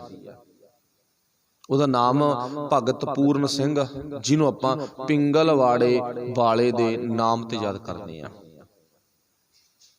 ਆਪਾਂ ਨੂੰ ਪਤਾ ਨਾ, ਜਿਹਦਾ ਭਾਵ ਹਿੰਦੂ ਪਰਿਵਾਰ ਦੇ ਵਿੱਚ ਜਨਮ ਹੋਇਆਗਾ, ਇੰਨੀਆਂ ਕੋ ਮੁਸ਼ਕਲਾਂ ਹੋਈਆਂ ਆਈਆਂ ਨੇ ਵੀ ਉਹਨੂੰ ਕਿਤੇ ਢੋਈ ਨਹੀਂ ਮਿਲੀ। ਸੋ ਵਾਹਿਗੁਰੂ ਭਲਾ ਕਰੇ। ਇਹ ਲਫ਼ਜ਼ ਬੋਲਣ ਦੇ ਲਈ ਆਪਾਂ ਨਾ ਜਾਣਕਾਰੀ ਵਾਸਤੇ ਵਰਤੇ ਨੇ, ਪਰ ਜਿਹੜੀ ਢੋਈ ਉਹਨੂੰ ਮਿਲੀ ਹੈ ਨਾ, ਉਹ ਤਾਂ ਦੁਨੀਆ ਵਿੱਚ ਸ਼ਾਇਦ ਕਿਸੇ ਨੂੰ ਨਾ ਮਿਲੇ, ਜਿਹੜੀ ਥਾਂ ਉਹਨੂੰ ਮਿਲ ਗਈ। ਕਿਉਂਕਿ ਆਪਾਂ ਨੂੰ ਪਤਾ ਨਾ, ਜੇ ਆਪਾਂ ਦੁਨਿਆਵੀ ਤੌਰ ਤੇ ਦੇਖ ਗਏ, ਹਰਮੰਦਰ ਸਾਹਿਬ, ਦਰਬਾਰ ਸਾਹਿਬ ਦੇ ਇਰਦ ਗਿਰਦ ਜਗ੍ਹਾ ਲੈਣੀ ਆਮ ਬੰਦੇ ਦੇ ਵੱਸ ਦੀ ਗੱਲ ਨਹੀਂ ਹੈ। ਇੱਕ ਤਾਂ ਮਹਿੰਗਾਈ ਤਰਫੋਂ, ਤੇ ਦੂਸਰੀ ਜਗ੍ਹਾ ਹੈ ਹੀ ਨਹੀਂ, ਤੇ ਤੀਸਰੀ ਗੱਲ ਉਹ ਥਾਂ ਤੇ ਘਰ ਵਸਾਉਣਾ, ਸਦਾ ਵਾਸਤੇ ਪੈਰ ਜਮਾਉਣੇ ਬਹੁਤ ਮੁਸ਼ਕਲ ਦੀ ਗੱਲ ਆ। ਬੰਬੇ ਥਾਂ ਮਿਲ ਸਕਦਾ ਆਪਾਂ ਨੂੰ, ਕਲਕੱਤੇ ਮਿਲ ਸਕਦਾ, ਕੈਨੇਡਾ ਅਮਰੀਕਾ ਦੇ ਵਿੱਚ ਲੋਕ ਸਿਟੀਜ਼ਨ ਬਣਦੇ ਪੱਕੇ ਹੁੰਦੇ ਜਾ ਕੇ, ਭਾਵਨਾ ਉਧਰ ਦੀ ਹੈ ਨਾ। ਪਰ ਕਦੇ ਕਿਸੇ ਨੇ ਨਹੀਂ ਸੋਚਿਆ ਮੈਂ ਦਰਬਾਰ ਸਾਹਿਬ ਦੇ ਆਸੇ ਪਾਸੇ ਕਿਤੇ ਜਗ੍ਹਾ ਲੈ ਕੇ ਪੱਕਾ ਹੋ ਜਾਵਾਂ। ਕੈਨੇਡਾ ਅਮਰੀਕਾ ਦੀ ਭਾਵਨਾ ਤਾਂ ਹੈਗੀ ਸਾਡੇ ਕੋਲੇ, ਨਾ ਹੀ ਭਾਵਨਾ ਬਣੀ ਹੈ ਤੇ ਨਾ ਹੀ ਮਿਲੇ। ਪਰ ਜਿਹਦਾ ਆਪਾਂ ਜ਼ਿਕਰ ਕੀਤਾ ਨਾ, ਉਹਦੇ ਵਰਗੇ ਹੋਰ ਵੀ ਰੱਬੇ ਪਿਆਰੇ ਬਹੁਤ ਨੇ ਜਿਨ੍ਹਾਂ ਨੂੰ ਚੌਥੇ ਪਾਤਸ਼ਾਹ ਨੇ ਆਪਣੇ ਸਨਮੁਖ ਬਹਾਲਿਆ, ਇੱਥੇ ਮੇਰੇ ਕੋਲ ਹੀ ਬਹਿ ਜਾਓ, ਤੁਹਾਨੂੰ ਮੈਂ ਦੂਰ ਨਹੀਂ ਕਿਤੇ ਜਾਣ ਦੇਵਾਂਗਾ। ਇਹ ਉਹ ਬੱਬਰ ਸ਼ੇਰ ਆ ਜਿਹਨੇ ਭਾਵ ਆਪਣੀ ਜ਼ਿੰਦਗੀ ਦੇ ਵਿੱਚ ਉਹ ਕਰਮ ਕੀਤੇ ਜਿਹੜੇ ਕਰਮ ਦੇਖਦਿਆਂ ਸਾਨੂੰ ਸੂਗ ਆਉਂਦੀ ਆ, ਪਰ ਉਹਨੂੰ ਆਨੰਦ ਆਉਂਦਾ ਸੀ। ਸਾਨੂੰ ਤਾਂ ਸੂਗ ਆਉਂਦੀ ਹੈ ਨਾ, ਉਹਨੂੰ ਆਨੰਦ ਆਉਂਦਾ ਸੀ। ਇੱਕ ਬੜੀ ਵਧੀਆ ਕਹਾਣੀ ਆ, ਸਟੋਰੀ ਆ, ਕਦੇ ਜ਼ਰੂਰ ਵਕਤ ਮਿਲਿਆ ਵੇਖਿਓ। ਅੱਜ ਤੁਹਾਡੇ ਕੋਲੇ ਸੋਸ਼ਲ ਮੀਡੀਆ ਬੜੇ ਸੋਹਣੇ ਢੰਗ ਨਾਲ ਚੱਲ ਰਿਹਾ ਨਾ, ਇਹ ਜਨਮ ਤੁਮਾਰੇ ਲੇਖੇ, ਪੜ੍ਹਨ ਨਾਲੋਂ ਵੀ ਜ਼ਿਆਦਾ ਰਸ ਵੇਖਣ ਵਿੱਚ ਆਵੇਗਾ ਵੀ ਵਾਕਈ ਸਹੀ ਆ ਜੋ ਗੁਰੂ ਸਾਹਿਬ ਨੇ ਕਿਹਾ। ਇੱਕ ਹਿੰਦੂ ਪਰਿਵਾਰ ਦੇ ਵਿੱਚ ਬੜੀਆਂ ਤਕਲੀਫਾਂ ਦੇ ਵਿੱਚ, ਔਂਕੜਾਂ ਦੇ ਵਿੱਚ ਪਲਿਆ ਹੋਇਆ ਸਰੀਰ, ਮੁਸ਼ਕਲਾਂ ਦੇ ਵਿੱਚ ਪਲਿਆ ਹੋਇਆ ਸਰੀਰ ਨਾ, ਤੇ ਆਉਣ ਵਾਲਾ ਸਮਾਂ ਉਹਨੂੰ ਕਿੱਥੇ ਮਿਲਦਾਗਾ? ਚੌਥੇ ਪਾਤਸ਼ਾਹ ਦੀ ਸ਼ਰਨ ਵਿੱਚ ਮਿਲਦਾ। ਪੱਕੇ ਤੌਰ ਤੇ ਉੱਥੇ ਨਿਵਾਸ ਹੋ ਗਿਆ। ਇੱਕ ਤਾਂ ਪੱਕੇ ਤੌਰ ਤੇ ਘਰ ਬਣ ਗਿਆ ਨਾ, ਲਾਵਾਰਸਾਂ ਦਾ ਘਰ, ਭਾਵ ਆਪ ਵੀ ਲਾਵਾਰਸੀ ਸੀ, ਤੇ ਜਿਹਨੇ ਭਾਵ ਉਹ ਲਾਵਾਰਸਾਂ ਦਾ ਘਰ ਪਾਇਆਗਾ। ਤੇ ਫਿਰ ਚੇਤਾ ਰੱਖਿਓ, ਅਜਿਹੇ ਵਿਅਕਤੀਆਂ ਦੇ ਜਦੋਂ ਜੀਵਨ ਵਿੱਚੋਂ ਆਪਾਂ ਵੇਖਦੇ ਆ ਨਾ, ਉਹ ਕਹਿੰਦੇ ਸਾਨੂੰ ਜ਼ਿੰਦਗੀ ਦੇ ਵਿੱਚ ਆਨੰਦ ਬਹੁਤ ਜ਼ਿਆਦਾ ਮਿਲਿਆ, ਬਹੁਤ ਜ਼ਿਆਦਾ ਆਨੰਦ ਮਿਲਿਆ। ਤੇ ਜਿਹੜੀਆਂ ਹਕੂਮਤਾਂ ਨੇ ਦਰਬਾਰ ਸਾਹਿਬ ਤੇ ਟੈਂਕ ਚਾੜੇ ਨਾ, ਉਹਨਾਂ ਹਕੂਮਤਾਂ ਵੱਲੋਂ ਇਸੇ ਹੀ ਪੂਰਨ ਸਿੰਘ ਨੂੰ ਦੁਨੀਆ ਦਾ ਪੁਰਸਕਾਰ ਸਰਕਾਰ ਵੱਲੋਂ ਮਿਲਣਾ ਸੀ। ਕਹਿੰਦੇ ਲੈ ਜਾ, ਤੇਰੀ ਸੇਵਾ ਬਹੁਤ ਵੱਡੀ ਆ, ਤੇਰੀ ਸੇਵਾ ਨੂੰ ਦੇਖ ਕੇ ਅਸੀਂ ਤੈਨੂੰ ਪੂਰੀ ਦੁਨੀਆ ਦੇ ਵਿੱਚ ਇੱਕ ਬਹੁਤ ਵੱਡਾ ਭਾਰੀ ਐਵਾਰਡ ਦੇਣਾਗਾ, ਪੁਰਸਕਾਰ ਦੇਣਾਗਾ। ਪਰ ਇਹ ਬੱਬਰ ਸ਼ੇਰ ਨੇ ਲਾਹਨਤ ਪਾਈ ਸੀ, ਕਹਿੰਦਾ ਮੈਂ ਪੁਰਸਕਾਰ ਤੁਹਾਡਾ ਨਹੀਂ ਲੈਣਾ, ਠੋਕਰ ਮਾਰ ਦਿੱਤੀ ਸੀ। ਸਾਡੀ ਲੜਾਈ ਜੇ ਸਰੋਪਾ ਨਾ ਹੋਵੇ ਉਹਦੇ ਕਰਕੇ ਵੀ ਹੋ ਜਾਂਦੀ ਆ, ਮੈਨੂੰ ਨਹੀਂ ਮਿਲਿਆ। ਮੈਂ ਆਪ 2 ਦਿਨ ਪਹਿਲਾਂ ਅੱਖੀਂ ਦੇਖ ਕੇ ਆਇਆ, ਇੱਕ ਵੀਰ ਨੂੰ ਸਰੋਪਾ ਨਹੀਂ ਮਿਲਿਆ, ਭਰੀ ਸੰਗਤ ਵਿੱਚ ਲੜਾਈ ਹੋਈ ਹੈ ਇਸ ਗੱਲ ਦੀ। ਅਸੀਂ ਹਾਂ ਕੌਣ? ਗੁਰੂ ਦੇ ਸਿੱਖ। ਉਹ ਕੌਣ ਸੀ ਜਿਹਨੇ ਪੁਰਸਕਾਰ ਮੋੜ ਦਿੱਤਾ ਨਾ? ਉਹ ਕੌਣ ਸੀ? ਉਹ ਵੀ ਗੁਰੂ ਦਾ ਸਿੱਖ ਸੀ। ਉਹ ਕਹਿੰਦਾ ਨਹੀਂ ਮੈਂ ਨਹੀਂ ਲੈਣਾਗਾ। ਮਿਲਦਾ ਕਿਹਦੇ ਵੱਲੋਂ ਸੀ? ਭਾਰਤੀ ਸਰਕਾਰ ਵੱਲੋਂ, ਆਮ ਵਿਅਕਤੀ ਵੱਲੋਂ ਨਹੀਂ, ਕਿਸੇ ਮੈਂਬਰ ਸਰਪੰਚ ਵੱਲੋਂ ਨਹੀਂ, ਭਾਰਤੀ ਸਰਕਾਰ ਵੱਲੋਂ। ਇਹਨਾਂ ਨੂੰ ਕਿਹਾ ਜਾਂਦਾ ਫਿਰ ਉਹਨਾਂ ਦੇ ਜੀਵਨ ਵਿੱਚ ਆਨੰਦ ਸੀ, ਤਾਂ ਹੀ ਉਹਨਾਂ ਨੇ ਠੋਕਰਾਂ ਮਾਰੀਆਂ ਨੇ। ਜੇ ਠੋਕਰ ਮਾਰੀ ਆ ਤਾਂ ਫਿਰ ਠੋਕਰ ਮਾਰਨ ਵਾਲੇ ਨੂੰ ਠੋਕਰਾਂ ਤੋਂ ਬਚਾਉਣ ਦੇ ਲਈ ਚੌਥੇ ਪਾਤਸ਼ਾਹ ਨੇ ਆਪਣੀ ਗੋਦੀ 'ਚ ਬਹਾਲਿਆ। ਫਿਰ ਉਹਨਾਂ ਨੇ ਕਿਹਾ ਦੁਨੀਆ ਦੇ ਲੋਕੋ, ਦੁਨੀਆ ਮੁਤਾਬਕ ਆਨੰਦ ਨਹੀਂ ਮਿਲਣਾਗਾ, ਨਾ ਵੇਖਣ ਕਰਕੇ, ਨਾ ਸੁਣਨ ਕਰਕੇ, ਨਾ ਖਾਣ ਕਰਕੇ। ਆਨੰਦ ਤੁਹਾਨੂੰ ਖੁਦ ਨੂੰ ਅੰਦਰੋਂ ਪ੍ਰਾਪਤ ਹੋਊਗਾ। ਜੇ ਅੰਦਰ ਸਾਡਾ ਸਹਿਜ ਸੁਭਾਅ ਦੇ ਵਿੱਚ, ਸ਼ਾਂਤੀ ਦੇ ਵਿੱਚ ਆ ਗਿਆ ਤਾਂ ਆਨੰਦ ਜ਼ਰੂਰ ਮਿਲੇਗਾ। ਆਨੰਦਾ ਵਜਹੇ ਨਿਤ ਬਾਜੇ ਪਾਰ ਬ੍ਰਹਮ ਮਨ, ਇੱਥੇ ਮੰਮਾ ਨੰਨੇ ਨੂੰ ਹੁਸ਼ਿਆਰੀ, ਮਨ ਬੂਠਾ, ਬੂਠੇ ਤੋਂ ਭਾਵ ਮੇਰੇ ਅੰਦਰ ਵਾਹਿਗੁਰੂ ਬੈਠਾ, ਤੇ ਉਹ ਬੈਠੇ ਹੋਏ ਪ੍ਰਮਾਤਮਾ ਨੇ ਮੈਨੂੰ ਆਨੰਦ ਦੀ ਦਾਤ ਦੇ ਦਿੱਤੀ। ਇਹ ਆਨੰਦ ਹੁਣ ਕਦੇ ਵੀ ਖਤਮ ਨਹੀਂ ਹੋਵੇਗਾ, ਇਹ ਆਨੰਦ ਮੈਥੋਂ ਕਦੇ ਵੀ ਦੂਰ ਨਹੀਂ ਜਾਵੇਗਾ। ਫਿਰ ਪਾਤਸ਼ਾਹ ਜੀ ਕਹਿੰਦੇ ਨੇ ਗੁਰਮੁਖੇ ਸੱਚ ਕਰਨੀ ਸਾਰੀ, ਬਿਨਸੇ ਭ੍ਰਮ ਕੈ ਤੁਠਾ ਰਾਮ। ਗੁਰਮੁਖੇ ਰੱਬੀ ਪਿਆਰੇ, ਗੁਰੂ ਬਲ ਜਿਨ੍ਹਾਂ ਦਾ ਮੁੱਖਾ, ਕਿਵੇਂ ਸਰੀਰ ਕਰਕੇ ਕਿ ਸੁਰਤ ਕਰਕੇ? ਇਹ ਪੁਆਇੰਟ ਆਪਾਂ ਨੂੰ ਜ਼ਰੂਰ ਆਪਣੇ ਧਿਆਨ 'ਚ ਰੱਖਣਾ ਪਊਗਾ। ਸਰੀਰ ਕਰਕੇ ਮੁੱਖ ਤਾਂ ਭਾਈ ਸਾਰਿਆਂ ਦੀ ਗੁਰੂ ਬਲ ਹੋ ਜਾਂਦਾ। ਅੱਜ ਦੇ ਸਮੇਂ 'ਚ ਨਾ ਜਿਹਨੂੰ ਪੂਰੀ ਦੁਨੀਆ ਲਾਹਨਤ ਪਾਉਂਦੀ ਆ, ਸਰੀਰ ਕਰਕੇ ਤਾਂ ਮੁੱਖ ਉਹ ਵੀ ਰਕਾਬਗੰਜ ਵੱਲ ਕਰ ਲੈਂਦਾ। ਸਰੀਰ ਕਰਕੇ ਮੁੱਖ ਤਾਂ ਉਹ ਵੀ ਗੁਰਦੁਆਰਾ ਬੰਗਲਾ ਸਾਹਿਬ ਵੱਲ ਕਰ ਲੈਂਦਾ ਗਾ, ਕਰਦਾ ਨਾ। ਸਰੀਰ ਕਰਕੇ ਤਾਂ ਮੁੱਖ ਕਰਨਾ ਬਹੁਤ ਸੌਖਾ, ਪਰ ਸੁਰਤ ਕਰਕੇ ਮੁੱਖ ਗੁਰੂ ਵੱਲ ਕਰਨਾ ਬਹੁਤ ਔਖਾ। ਇੱਥੇ ਗੁਰਮੁਖੇ ਸੱਚ ਕਰਨੀ ਸਾਰੀ, ਸੱਚ ਕਰਨੀ, ਉੱਚਾ ਆਚਰਣ। ਉੱਚਾ ਆਚਰਣ ਸਭ ਤੋਂ ਵੱਡੀ ਕਮਾਈ ਆ। ਕਰਨੀ ਸਾਰੀ, ਬਿਨਸੇ ਖਤਮ ਹੋ ਗਏ, ਭ੍ਰਮ ਭੈ ਤੁਠਾ। ਅੱਛਾ, ਜਿਹਦਾ ਉੱਚਾ ਆਚਰਣ ਆ ਉਹੀ ਦੂਜੇ ਨੂੰ ਉੱਚਾ ਆਚਰਣ ਦੇ ਸਕਦਾ। ਨਹੀਂ ਦੁਨੀਆ ਦੇ ਵਿੱਚ ਰਿਵਾਜ ਤਾਂ ਹੈ, ਗੱਲਾਂ ਇਹਦੀਆਂ ਮਾਰੀਆਂ ਜਾਂਦੀਆਂ ਨੇ, ਸਫਾਈਆਂ ਕੀਤੀਆਂ ਜਾਂਦੀਆਂ ਨੇ, ਪਰ ਉੱਚੇ ਆਚਰਣ ਦੀ ਦਾਤ ਤਾਂ ਕੇਵਲ ਗੁਰੂ ਨਾਨਕ ਕੋਲੋਂ ਮਿਲਦੀ ਆ, ਦਸ਼ਮੇਸ਼ ਪਾਤਸ਼ਾਹ ਕੋਲੋਂ ਮਿਲਦੀ ਹੈ ਨਾ। ਹਿਸਟਰੀ ਪੜ੍ਹ ਕੇ ਦੇਖੀਏ ਤਾਂ ਸਾਨੂੰ ਪਤਾ ਲੱਗਦਾ ਗਾ ਉੱਚਾ ਆਚਰਣ। ਫਿਰ ਪਾਤਸ਼ਾਹ ਜੀ ਕਹਿੰਦੇ ਜਿਨ੍ਹਾਂ ਦਾ ਉੱਚਾ ਆਚਰਣ, ਉਹਨਾਂ ਦੀ ਉੱਚੇ ਆਚਰਣ ਤੋਂ ਭਾਵ ਜ਼ਿੰਦਗੀ ਬੇਦਾਗ, ਪਰ ਬੇਦਾਗ ਰੱਖਣੀ ਬਹੁਤ ਔਖੀ ਹੈ। ਇਹ ਗੱਲ ਧਿਆਨ ਵਿੱਚ ਰੱਖਿਓ। ਛੋਟੀ ਜਿਹੀ ਇੱਥੇ ਵਿਚਾਰ ਆ, ਮੰਨ ਲਓ ਵੀ ਆਪਾਂ ਕਿਸੇ ਵੀਰ ਤੋਂ ਨਾ ਉਧਾਰਾ ਆਪਣੇ ਘਰ ਦੇ ਵਿੱਚ ਵਰਤਣ ਲਈ ਕੁਝ ਵੀ ਲੈ ਜਾਂਦਾ। ਜਿਹੜਾ ਸਿਆਣਾ ਬੰਦਾ ਹੁੰਦਾ ਨਾ, ਸਿਆਣਾ ਪਰਿਵਾਰ ਹੁੰਦਾ, ਉਹ ਆਪਣੀ ਵਸਤੂ ਨਾਲੋਂ ਦੂਜੇ ਵੱਲੋਂ ਉਧਾਰੀ ਮੰਗ ਕੇ ਲਿਆਂਦੀ ਹੋਈ ਵਸਤੂ ਨੂੰ ਜ਼ਿਆਦਾ ਸੰਭਾਲ ਕੇ ਰੱਖਦਾ। ਵੀ ਨਹੀਂ ਯਾਰ, ਕਿਤੇ ਟੁੱਟ ਭੱਜ ਨਾ ਹੋ ਜੇ, ਕਿਸੇ ਤਰ੍ਹਾਂ ਦਾ ਦਾਗ ਨਾ ਲੱਗ ਜੇ, ਲਾਂਭਾ ਆਊਗਾ। ਇਸ ਤਰ੍ਹਾਂ ਦੀ ਭਾਵਨਾ ਨਾ ਸਿਆਣੇ ਵੀਰ ਦੀ, ਵੈਸੇ ਤਾਂ ਹਰੇਕ ਦੀ ਕਹਿ ਲਓ, ਨਹੀਂ ਸਿਆਣੇ ਵੀਰਾਂ ਦੀ ਇਹ ਭਾਵਨਾ ਹੁੰਦੀ ਆ ਵੀ ਭਾਵ ਆਪਾਂ ਉਧਾਰਾ ਲਿਆਂਦਾ ਨਾ, ਕਿਤੇ ਕਿਸੇ ਤਰ੍ਹਾਂ ਦਾ ਕੋਈ ਦਾਗ ਨਾ ਲੱਗ ਜੇ, ਟੁੱਟ ਭੱਜ ਨਾ ਹੋ ਜੇ, ਕੋਈ ਲਾਂਭਾ ਨਾ ਜੇ। ਹੁਣ ਇੱਥੇ ਗੁਰੂ ਸਾਹਿਬ ਨੇ ਜਦੋਂ ਗੱਲ ਕੀਤੀ ਹੈ ਨਾ, ਪਾਤਸ਼ਾਹ ਜੀ ਕਹਿੰਦੇ ਇੰਨਾ ਧਿਆਨ ਰੱਖੀ, ਇਹ ਸਰੀਰ ਆ ਨਾ 20 ਸਾਲਾਂ ਵਾਸਤੇ, 50 ਸਾਲਾਂ ਵਾਸਤੇ, 70 ਸਾਲਾਂ ਵਾਸਤੇ ਉਧਾਰਾ ਮਿਲਿਆ, ਇਹ ਤੇਰਾ ਆਪਦਾ ਨਹੀਂ ਹੈ। ਇਹ ਕੁਛ ਟਾਈਮ ਵਾਸਤੇ ਨਾ ਉਧਾਰਾ ਸਰੀਰ ਮਿਲਿਆ, ਤੇ ਜਿੱਦੇ ਤੈਨੂੰ ਮਿਲਿਆ ਸੀ ਨਾ, ਉਦੇ ਇਹ ਸਰੀਰ ਬੇਦਾਗ ਸੀ। ਹੁਣ ਦੇਖੋ, ਚੇਤਾ ਬਣਾ ਕੇ ਆਪਣੇ ਦਿਮਾਗ ਵਿੱਚ, ਕਦੇ ਵੀ ਕਿਸੇ ਮਾਂ ਨੇ ਚੋਰ ਨੂੰ ਜਨਮ ਨਹੀਂ ਦਿੱਤਾ, ਠੱਗ ਨੂੰ ਜਨਮ ਨਹੀਂ ਦਿੱਤਾਗਾ, ਰਿਸ਼ਵਤਖੋਰੀ ਨੂੰ ਜਨਮ ਨਹੀਂ ਦਿੱਤਾ ਕਿਸੇ ਮਾਂ ਨੇ। ਜਦੋਂ ਜਨਮ ਹੁੰਦਾ ਨਾ, ਉਦੋਂ ਬਿਲਕੁਲ ਸਾਫ਼, ਉੱਚਾ ਸੁੱਚਾ, ਪਾਕ ਤੇ ਪਵਿੱਤਰ ਜੀਵਨ ਹੁੰਦਾ ਹੈਗਾ। ਉਦੋਂ ਬਾਅਦ ਆਦਤਾਂ ਬਣਦੀਆਂ ਨੇ, ਉਦੋਂ ਬਾਅਦ ਆਦਤਾਂ ਬਣਦੀਆਂ ਨਾ ਬੁਰੀਆਂ। ਜਦੋਂ ਬੁਰੀਆਂ ਆਦਤਾਂ ਬਣਨ ਲੱਗ ਗਈਆਂ, ਉਦੋਂ ਸਾਡਾ ਜਿਹੜਾ ਸਰੀਰ ਆ, ਜਿਹੜਾ ਮਨ ਹੈਗਾ, ਇਹ ਮੈਲਾ ਹੋਣ ਲੱਗ ਗਿਆ। ਆਮ ਹੀ ਆਪਾਂ ਬੱਚੇ ਨੂੰ ਕਹਿ ਦਿੰਦੇ, ਬੱਚਾ ਤਾਂ ਜੀ ਰਾਜਾ ਲੋਕ ਹੁੰਦਾ, ਬੱਚੇ ਦੀਆਂ ਗਲਤੀਆਂ ਨੂੰ ਚਿਤਾਰਿਆ ਨਹੀਂ ਜਾਂਦਾ। ਕਾਨੂੰਨ ਵੀ ਇਹੀ ਹੈ ਨਾ, ਬੱਚੇ ਦੀਆਂ ਗਲਤੀਆਂ ਨੂੰ ਚਿਤਾਰਿਆ ਨਹੀਂ ਜਾਂਦਾ, ਛੱਡਿਆ ਜਾਂਦਾ ਵੀ ਚਲੋ ਕੋਈ ਗੱਲ ਨਹੀਂ, ਨਿਆਣਾ ਤਾਂ ਕੀ ਆ, ਨਿਆਣਾ ਚੋਰੀ ਵੀ ਕਰ ਲੇ ਮਾਫ ਆ, ਨਿਆਣਾ ਕੁੱਟਮਾਰ ਕਰਦਾ ਮਾਫ ਆ, ਨਿਆਣਾ ਬੁਰੇ ਬੋਲ ਬੋਲਦਾ ਮਾਫ ਆ। ਜਦੋਂ ਥੋੜਾ ਜਿਹਾ ਵੱਡਾ ਹੋ ਗਿਆ, ਫਿਰ ਮਾਫੀ ਤੋਂ ਪਾਸੇ ਹੋ ਜਾਂਦਾ, ਫਿਰ ਮਾਫ ਨਹੀਂ ਕੀਤਾ ਜਾਂਦਾ ਹੈਗਾ, ਫਿਰ ਉਹਦੇ ਸਿਰ ਦੋਸ਼ ਲੱਗਣਾ ਸ਼ੁਰੂ ਹੋ ਜਾਂਦਾ। ਉਹ ਦੋਸ਼ ਦਾਗ ਲੱਗ ਗਿਆ, ਤੇ ਉਹ ਦਾਗ, ਉਹ ਧੱਬਾ ਕੇਵਲ ਤੇ ਕੇਵਲ ਗੁਰੂ ਸ਼ਬਦ ਲਾ ਸਕਦਾ ਹੈ, ਨਹੀਂ ਹੋਰ ਕੁਝ ਨਹੀਂ ਲਾਉਂਦਾਗਾ। ਪਰ ਗੁਰੂ ਨੇ ਸਾਨੂੰ ਇੰਨੀ ਕੁ ਵਿਚਾਰ ਜ਼ਰੂਰ ਦਿੱਤੀ ਆ, ਇਹ ਸਰੀਰ ਬੇਦਾਗ ਮਿਲਿਆ ਸੀ, ਇਹਨੂੰ ਬੇਦਾਗ ਹੀ ਲੈ ਕੇ ਜਾਣਾ ਤੈਂ। ਜੇ ਤਾਂ ਬੇਦਾਗ ਲੈ ਗਿਆ, ਫਿਰ ਤਾਂ ਲਾਂਭਿਆਂ ਤੋਂ ਬਚ ਜਾਏਗਾ, ਤੇ ਨਹੀਂ ਭਾਈ ਤੇਰੇ ਸਿਰ ਬਹੁਤ ਵੱਡਾ ਉਲਾਂਭਾ। ਬੇਦਾਗ ਦਾਤ ਲਿਜਾਣ ਵਾਲਿਆ, ਤੂੰ ਦਾਗੀ ਕਰਕੇ ਮੇਰੇ ਕੋਲੇ ਤੋਰਤੀ, ਇੰਨੀ ਦਾਗੀ ਕਰ ਦਿੱਤੀ, ਕਿਤੇ ਦਾਗ ਤੋਂ ਰਹਿਤ ਹੈ ਹੀ ਨਹੀਂ ਵਿਚਾਰਾ। ਆਤਮਾ ਸਾਡੀ ਦਾਗ ਤੋਂ ਰਹਿਤ ਹੋਈ ਨਹੀਂ, ਸਾਰੀ ਦਾਗੀ ਕਰ ਲਈ। ਇਸੇ ਕਰਕੇ ਗੁਰੂ ਸਾਹਿਬ ਨੇ ਇੱਥੇ ਕਿਹਾ, ਉਹਨਾਂ ਦੇ ਜੀਵਨ ਵਿੱਚੋਂ ਫਿਰ ਦਾਗ ਖਤਮ ਹੁੰਦੇ ਨੇ, ਬਿਨਸੇ ਭਰਮ ਭੈ ਝੂਠਾ ਰਾਮ। ਉਹਨਾਂ ਦੀ ਜ਼ਿੰਦਗੀ ਚੋਂ ਝੂਠ, ਭਰਮ, ਡਰ ਨਿਕਲ ਜਾਂਦੇ ਨੇ, ਜਿਨ੍ਹਾਂ ਨੇ ਆਪਣੇ ਅੰਦਰ ਵਾਹਿਗੁਰੂ ਜੀ ਦਾ ਦੀਦਾਰ ਕਰਕੇ ਤੇ ਆਨੰਦ ਦੇ ਵਿੱਚ ਜ਼ਿੰਦਗੀ ਜਿਉਣੀ ਸ਼ੁਰੂ ਕਰ ਦਿੱਤੀ। ਮਤਲਬ ਗਲਤੀਆਂ ਤੋਂ ਰਹਿਤ ਜ਼ਿੰਦਗੀ ਜਿਉਣੀ ਸ਼ੁਰੂ ਕਰਤੀ, ਆਨੰਦਮਈ ਜ਼ਿੰਦਗੀ ਗਲਤੀਆਂ ਤੋਂ ਰਹਿਤ। ਆਨੰਦ ਆਨੰਦ ਸਭ ਕੋ ਕਹੈ, ਆਨੰਦ ਗੁਰੂ ਤੇ ਜਾਣਿਆ, ਗੁਰੂ ਦੀ ਪਹਿਚਾਣ ਕਰ ਲਈ, ਆਨੰਦਮਈ ਜੀਵਨ ਬਣ ਗਿਆ। ਅੱਗੇ ਪਾਤਸ਼ਾਹ ਜੀ ਕਹਿੰਦੇ ਨੇ, ਅਨਹਦ ਬਾਣੀ ਗੁਰਮੁਖ ਬਖਾਣੀ, ਜਸ ਸੁਣ ਸੁਣ ਮਨ ਤਨ ਹਰਿਆ। ਹੁਣ ਚੇਤਾ ਰੱਖਿਓ, ਹਰਿਆ ਤੋਂ ਭਾਵ ਹੁੰਦਾ ਵਿਗਸਣਾ, ਖੁਸ਼ ਹੋਣਾ। ਹਰਿਆ ਤੋਂ ਭਾਵ ਕੀ ਆ?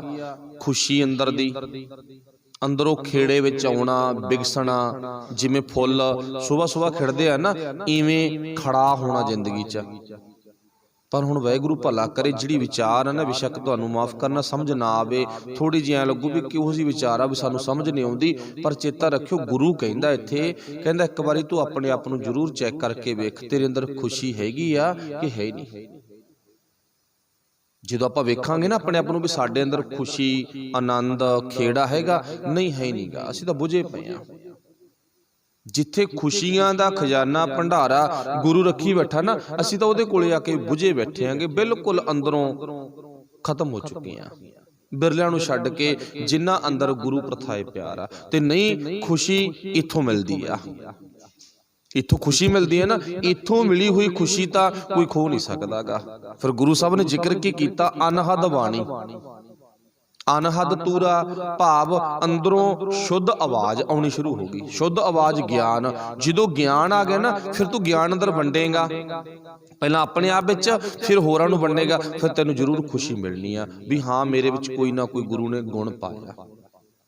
ਹੁਣ ਚੇਤਾ ਰੱਖਿਓ ਵੀ ਆਪਾਂ ਗੁਲਾਬ ਦੇ ਪੌਦੇ ਦੀ ਭਾਵਨਾ ਨੂੰ ਸਮਝ ਨਹੀਂ ਸਕਦੇ। ਸਮਝ ਨਹੀਂ ਸਕਦੇ। ਪਰ ਇੱਥੇ ਧਨੰਤਰ ਵੈਦ ਨੇ ਲਿਖਿਆ, ਉਹ ਕਹਿੰਦਾ ਜਿਹੜਾ ਮੇਰੀ ਜ਼ਿੰਦਗੀ ਦੇ ਵਿੱਚ ਵਰਤਾਅ ਆ ਨਾ, ਵਿਹਾਰ ਵਰਤਾਓ, ਮੈਂ ਜੜੀਆਂ ਬੂਟੀਆਂ ਦੇ ਨਾਲ ਕੀਤਾ।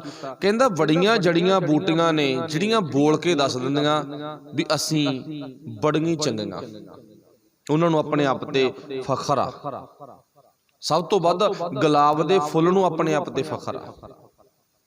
ਕਿਸ ਗੱਲ ਤੇ ਫਖਰ ਆ? ਉਹ ਕਹਿੰਦਾ ਮੇਰੇ ਕਿੱਡੇ ਭਾਗ ਚੰਗੇ ਨੇ, ਕਿੱਡੇ ਭਾਗ ਚੰਗੇ ਨੇ ਮੇਰੇ। ਕਿੰਨੇ ਕੁ ਚੰਗੇ ਨੇ? ਕਹਿੰਦਾ ਮੈਂ ਤੜਕਿਓਂ ਲੈ ਕੇ ਨਾ ਸ਼ਾਮ ਤੱਕ ਰੋਜ਼ ਲੋਕਾਂ ਨੂੰ ਕੁਛ ਨਾ ਕੁਛ ਵੰਡਦਾ, ਕੁਛ ਨਾ ਕੁਛ ਵੰਡਦਾ ਨਾ। ਚਲੋ ਕੋਈ ਵੀ ਬੂਟਾ ਲਾ ਲਓ ਫੁੱਲਾਂ ਦਾ, ਉਹ ਧਨੰਤਰ ਵੈਦ ਕਹਿੰਦਾ ਵੀ ਸਾਰੇ ਕਹਿੰਦੇ ਸੀ ਕੁਛ ਵੰਡ ਰਹੇ ਆ, ਉਹਨਾਂ ਅੰਦਰ ਇਸ ਗੱਲ ਦੀ ਖੁਸ਼ੀ ਆ। ਕਹਿੰਦਾ ਇੱਕ ਦਿਨ ਮੈਂ ਜਾ ਕੇ ਸਵਾਲ ਕਰ ਦਿੱਤਾ ਵੀ ਗੁਲਾਬ ਤੇਰੇ ਅੰਦਰ ਖੁਸ਼ੀ ਬਹੁਤ ਆ, ਇਹ ਕਿਉਂ ਆ? ਉਹ ਕਹਿੰਦਾ ਮੇਰੇ ਫੁੱਲਾਂ ਦਾ ਰੰਗ ਬੜਾ ਸੋਹਣਾ, ਇਸ ਗੱਲ ਦੀ ਖੁਸ਼ੀ ਆ। ਅੱਛਾ, ਅੱਗੇ ਮੈਂ ਸੁਗੰਧੀ ਵੰਡਦਾ, ਆਪਣੇ ਤੇ ਗੱਲ ਆ ਆਪਾਂ ਗਿਆਨ ਵੰਡਣਾ, ਗਿਆਨ ਦੀ ਸੁਗੰਧੀ ਵੰਡਣੀ। ਅੱਗੇ ਮੈਂ ਸੁਗੰਧੀ ਵੰਡਦਾ, ਮੈਨੂੰ ਇਸ ਗੱਲ ਦੀ ਖੁਸ਼ੀ ਆ। ਕਹਿੰਦਾ ਮੇਰਾ ਤੇਰੇ ਤੇ ਇੱਕ ਸਵਾਲ, ਉਹ ਸਵਾਲ ਕਿਹੜਾ? ਤੈਨੂੰ ਕਦੇ ਨਾਰਾਜ਼ਗੀ ਨਹੀਂ ਹੋਈਗੀ? ਤੇਰੇ ਚ ਔਗਣ ਵੀ ਆ ਯਾਰਾ, ਤੈਨੂੰ ਨਾਰਾਜ਼ਗੀ ਨਹੀਂ ਹੋਈ? ਤੇਰੇ ਚ ਔਗਣ ਵੀ ਆ, ਤੂੰ ਕਦੇ ਦੇਖਿਆ ਨਹੀਂ, ਤੂੰ ਇਸ ਗੱਲ ਦੀ ਫਖਰ ਕਰੀ ਜਾਨਾਗਾ। ਉਹ ਕਹਿੰਦਾ ਨਹੀਂ, ਮੈਨੂੰ ਆਪਣੇ ਔਗਣਾਂ ਵੱਲ ਕਦੇ ਤੱਕਣ ਦੀ ਜ਼ਰੂਰਤ ਨਹੀਂ ਪਈ। ਮੈਂ ਆਪਣੇ ਔਗਣਾਂ ਵੱਲ ਕਦੇ ਤੱਕਿਆ ਹੀ ਨਹੀਂ ਗਾ। ਕਿਉਂ ਨਹੀਂ ਤੱਕਿਆ? ਕਿਉਂਕਿ ਜਿਹਨੇ ਔਗਣ ਦਿੱਤੇ ਆ ਨਾ, ਉਹ ਔਗਣ ਦੇਖਦਾ ਨਹੀਂ ਹੈ। ਚਲੋ ਮੰਨ ਲਓ ਗੁਣ ਤੇ ਔਗਣਾਂ ਦੀ ਦਾਤ ਇਸੇ ਸੰਸਾਰ ਚੋਂ ਮਿਲਦੀ ਹੈ ਆਪਾਂ ਨੂੰ। ਗੁਣ ਵੀ ਇੱਥੋਂ ਹੀ ਮਿਲਦੇ ਨੇ, ਔਗਣ ਵੀ ਇੱਥੋਂ ਹੀ ਮਿਲਦੇ ਨੇ। ਤੇ ਔਗਣ ਤੇ ਗੁਣਾਂ ਨੂੰ ਪਿੱਛੇ ਤੋਂ ਤਿਆਰ ਕਰਨ ਵਾਲਾ ਕੌਣ ਆ? ਉਹ ਪਰਮਾਤਮਾ।